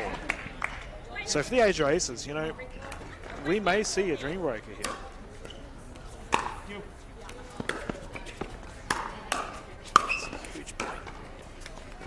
Oh, one of her first misses of the match. Yeah, She is David human. Yang has the ability to take over a mixed match. Yeah. He hits a heavy drive. He's very agile. Oh, how good is that? for He's doing a little too Schmidt? much there. Good ball placement there by Schmidt.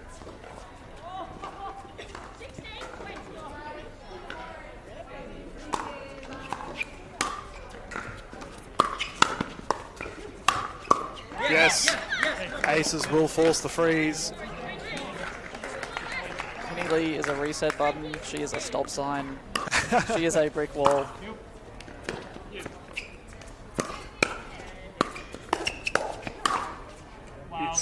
Hold wide. That was centimeters. Another look at the victory there. Pushed it wide.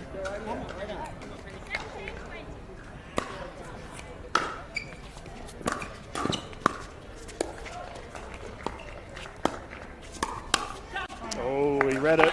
We have a timeout on the side of the Asia Aces. 2 points in it, Joey. Smart timeout here. Again, the freeze makes Yes. the score creep back up on you. I saw that in the States they removed it. Yeah, I did see that in the last tournament. They're playing rally scoring to 25 with no freeze. Man, how do you feel about that? Would I you- love it. Okay. I love it. Get rid of the freeze. Joey's It's- feeling cold. We it's a don't little- want it. Yeah, it's a little anticlimactic winning on when you're returning Yep. serve. Let's say the team trailing misses a third shot drop. A little bit of an anticlimactic finish. But the freeze just makes me nervous. Penny. Great timeout by the Aces. Yes. Well, we talk about experience, right? Like Wes, Yeah. not many people have more experience with pickleball than he does. Experience with the Major League Pickleball format too. Top of the battle not to be. Bounce there.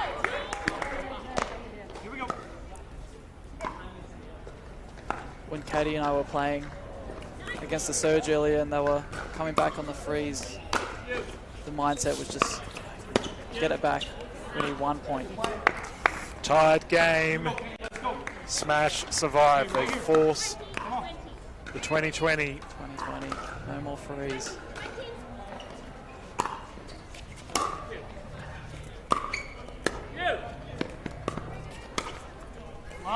Wow. Oh my goodness. Jason could have whacked that ball but thought it was going wide. Another game point opportunity.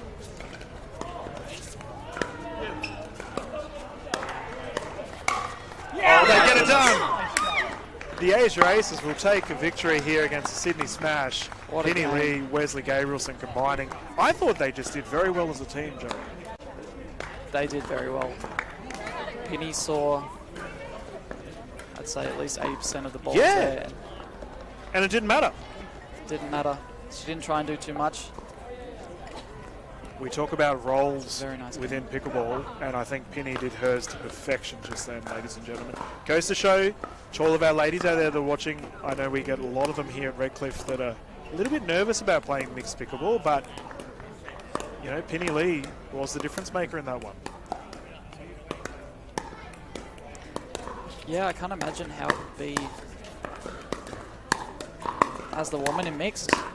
You just have the expectation to never miss.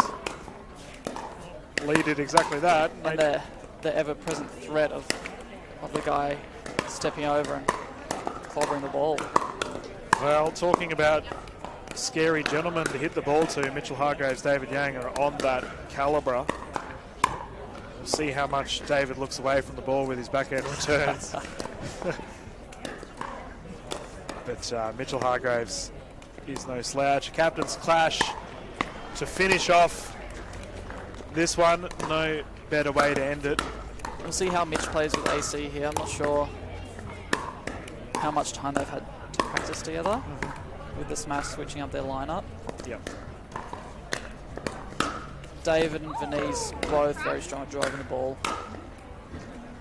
I would expect most of the thirds to be driven with a crash following behind it. Okay. Expect a faster paced match compared to the last one. Yeah, nice. Well, I do find Wes plays very just traditional pickleball. Methodical. Yeah. It's a beautiful thing to see. I absolutely love watching Wes's game.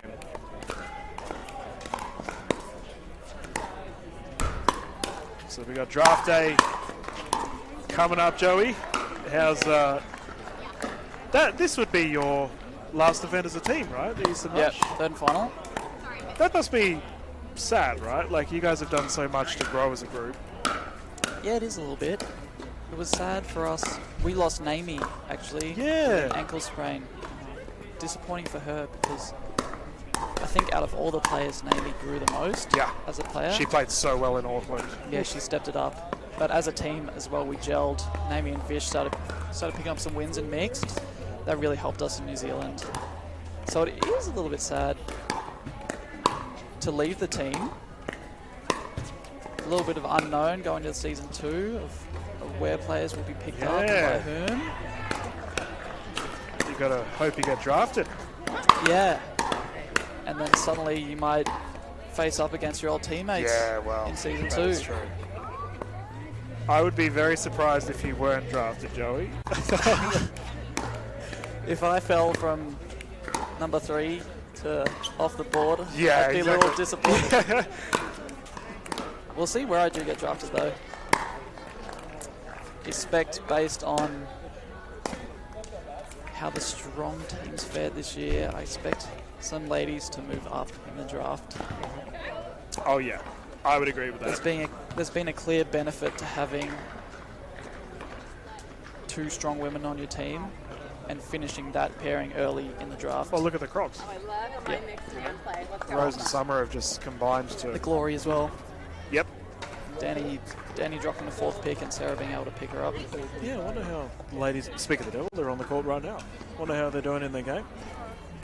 13-20, there you go. There you go. They've got The girls that locked in the doubles early in the draft are cruising over there.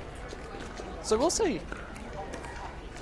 Well, let's have a look at what's going on in front of us as our game 4 is about to get underway.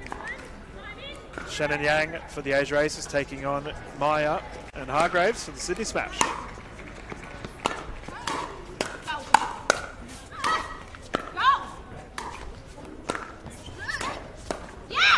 You expected fast-paced? Yeah, right off the bat. I think Maya slightly mishit that last ball and it threw David off. But yeah, expect a lot of drives here.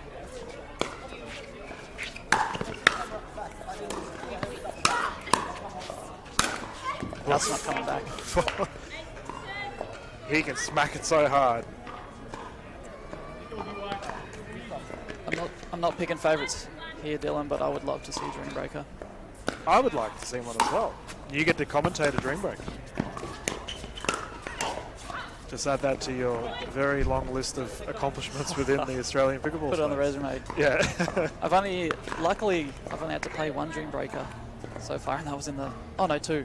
And that was in the semi-final and then final in Auckland. Yeah. So in really important games. But I know some teams out here have played Oh, Lots of so many.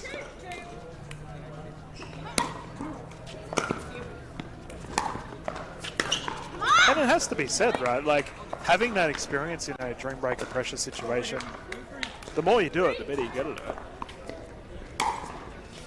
We did mention, for sure. we did mention the draft day coming up, and you'd have to wonder whether captains have to keep that in mind. Who has a lot of experience in dream breakers? Yeah, being a strong singles player really helps your draft stock. Good dink there by Venice. I feel like David could impose himself a little better in this match. Start moving his feet, take his falls. Oh, just short. Smash do not want to be playing singles.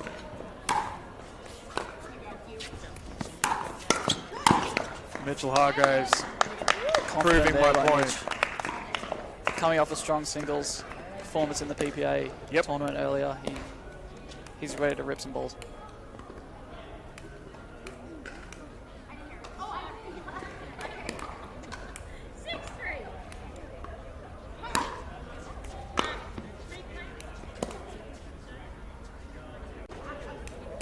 Calls there for a high serve. Yeah. Get one warning. She gets a warning. 6-3.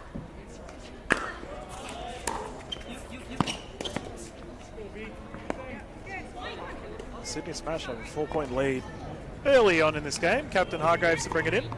Early lead might calm the nerves here for Smash. Ooh.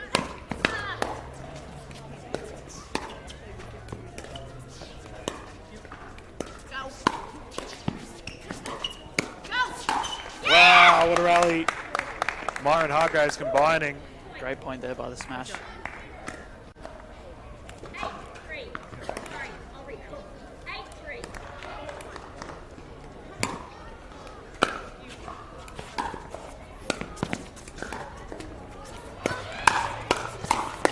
Oh, Mitchell Hargraves, so strong.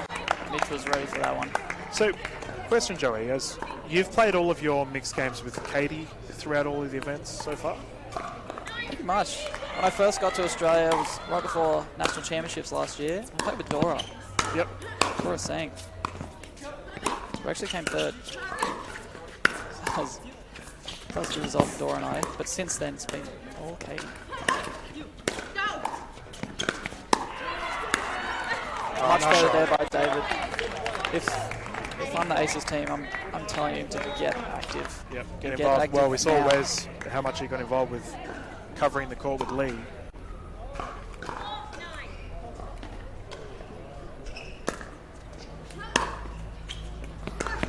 So the reason I bring up playing with Katie, so Mitchell and Amelia are in the same boat. They play everything together.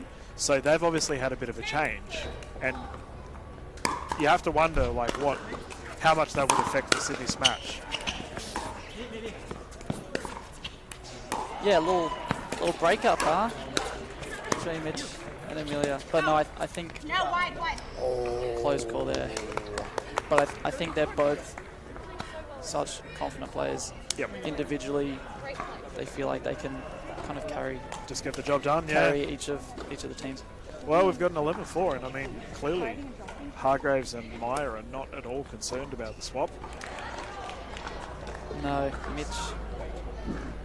Mitch is very dominant at the net, and AC Meyer is doing well from deep in the court. Just not missing many shots. Sydney Smash, considering how well they did in season 1, I'm trying to remember who did you play for in season 1?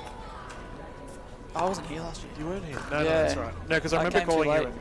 I remember calling you in all of the states and national events. Yeah, I was sitting on the sideline for the MLP last year. That's right. That's right. Back when teams had 8 players. Yeah. Anyway, the point I'm making, Sydney did quite well last season. So, you know, it might be fair to say this season they still need to reach heights. You know, like you guys at the Rush are climbing very well.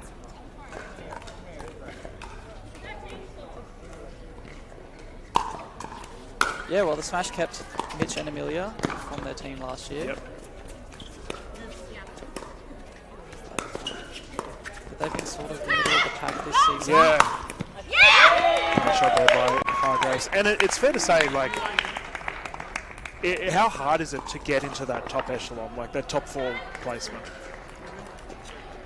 It's really tough because only half the teams make it out of the pool play here. Yeah. So you can go 1-1. That doesn't guarantee you to make Oh, finals. that's crazy. Comes down. Well, in Sydney actually came down to point differential. The Rush didn't make the finals. That's right, I remember that. It was very close. So there's a lot of emphasis on winning games, winning matches with a high game differential. A 4-0 match win is amazing if you want to make finals. Yeah. That almost guarantees it. So fast Then fours, there. fair to say, with their 4-0. Fast fours would be feeling very happy with their 4-0 today. You guys with the 3-1 though, like that's a great start. 3-1's definitely a great start. It's better than 2-2, that's for sure. Well, speaking of 2-2s, the Sydney Smash do not want that right now. It's not looking likely from here.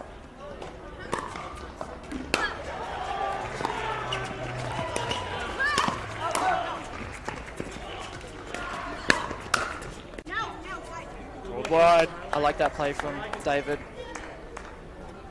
getting aggressive. Get aggressive. The game's running away. He has to do something.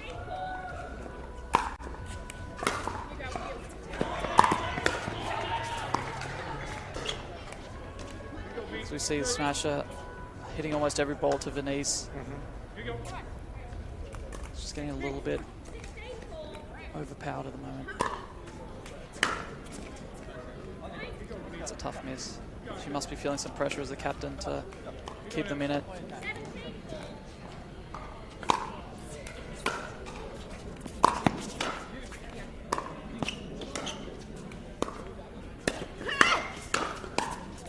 That's better. There we go. More of that, please. 5-17, David Yang with ball in hand.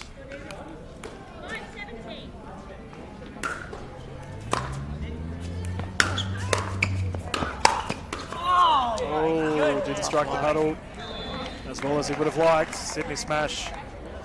That's a better look, though, from the Aces. They've not looked like they're going to win a point on their serve. Oh, there you go. Nice from Venice. It's now or never.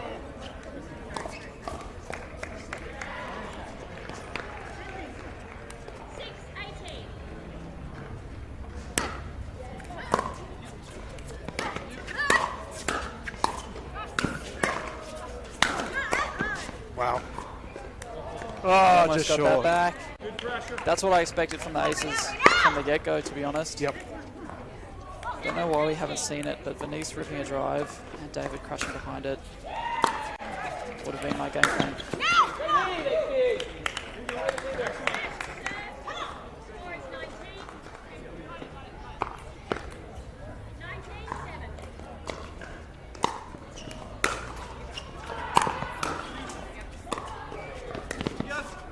Oh, just short.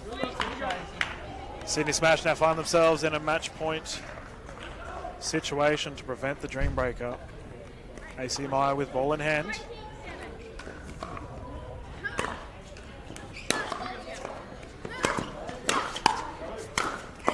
Not to be. David Yang says not so fast. It's a big hole to climb out of from here, but with the freeze, you never know, Dylan. Well, I mean, we've seen some crazy comebacks today already.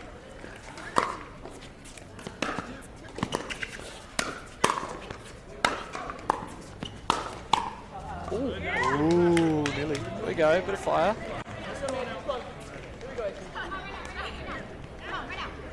Maybe this team has an ace up their sleeve for Mate, a finish here. you're made for this.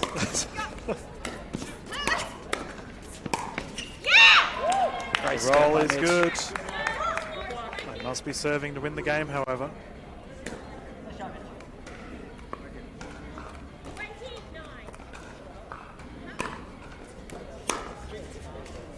Return error. thought that serve was wide, I actually. thought it was as well. Generous call, but Yeah, it wasn't there you called. go. Doesn't matter. So Sydney Smash will take a 3-1 victory here for our Smash Aces lineup, and that is the end of our events this evening. Thank you, Joey, for jumping in. It was a No worries, Dylan. bit of an Appreciate, impromptu call up, but you did the job well. appreciate the invite. Thanks to Brendan Lee for flocking out. For And legging it. Yeah, he's done. don't blame him. No, Brendan's going to be back in here later this weekend, and he's not running away this time. So, Hopefully I kept it professional. no, you were amazing. Didn't talk too much smack on the mic here. Always a pleasure having you on board, and just so much insight. You just, for us commentators, we don't know the game as well as you guys do, and you provided an insight. Best of luck to the Eastern Rush. Hopefully we see you guys perform well, Yeah, appreciate it. and best of luck with your other events that you're doing this weekend as well. Yeah, thanks a lot, Dylan. No, thank you, Excited Joey. for the rest of the weekend. Go Rush. It should be good. Hopefully we don't have any more rain. So we currently have none. And the other game, ladies and gentlemen, if you are watching and you want to keep on watching some pickleball, we do have the matchup between the Hustle and the Glory on the other stream. Definitely go check that one out. But this is Dylan Kimlin, live from Major League Pickleball Australia. We're going to close things down, ladies and gentlemen. It's been an absolute pleasure calling everything for you today here at Focus Pickleball Redcliffe. MLPA action kicking off tomorrow afternoon once more. We look forward to seeing you there. Thank you, and have yourself a good evening. Cheers, guys.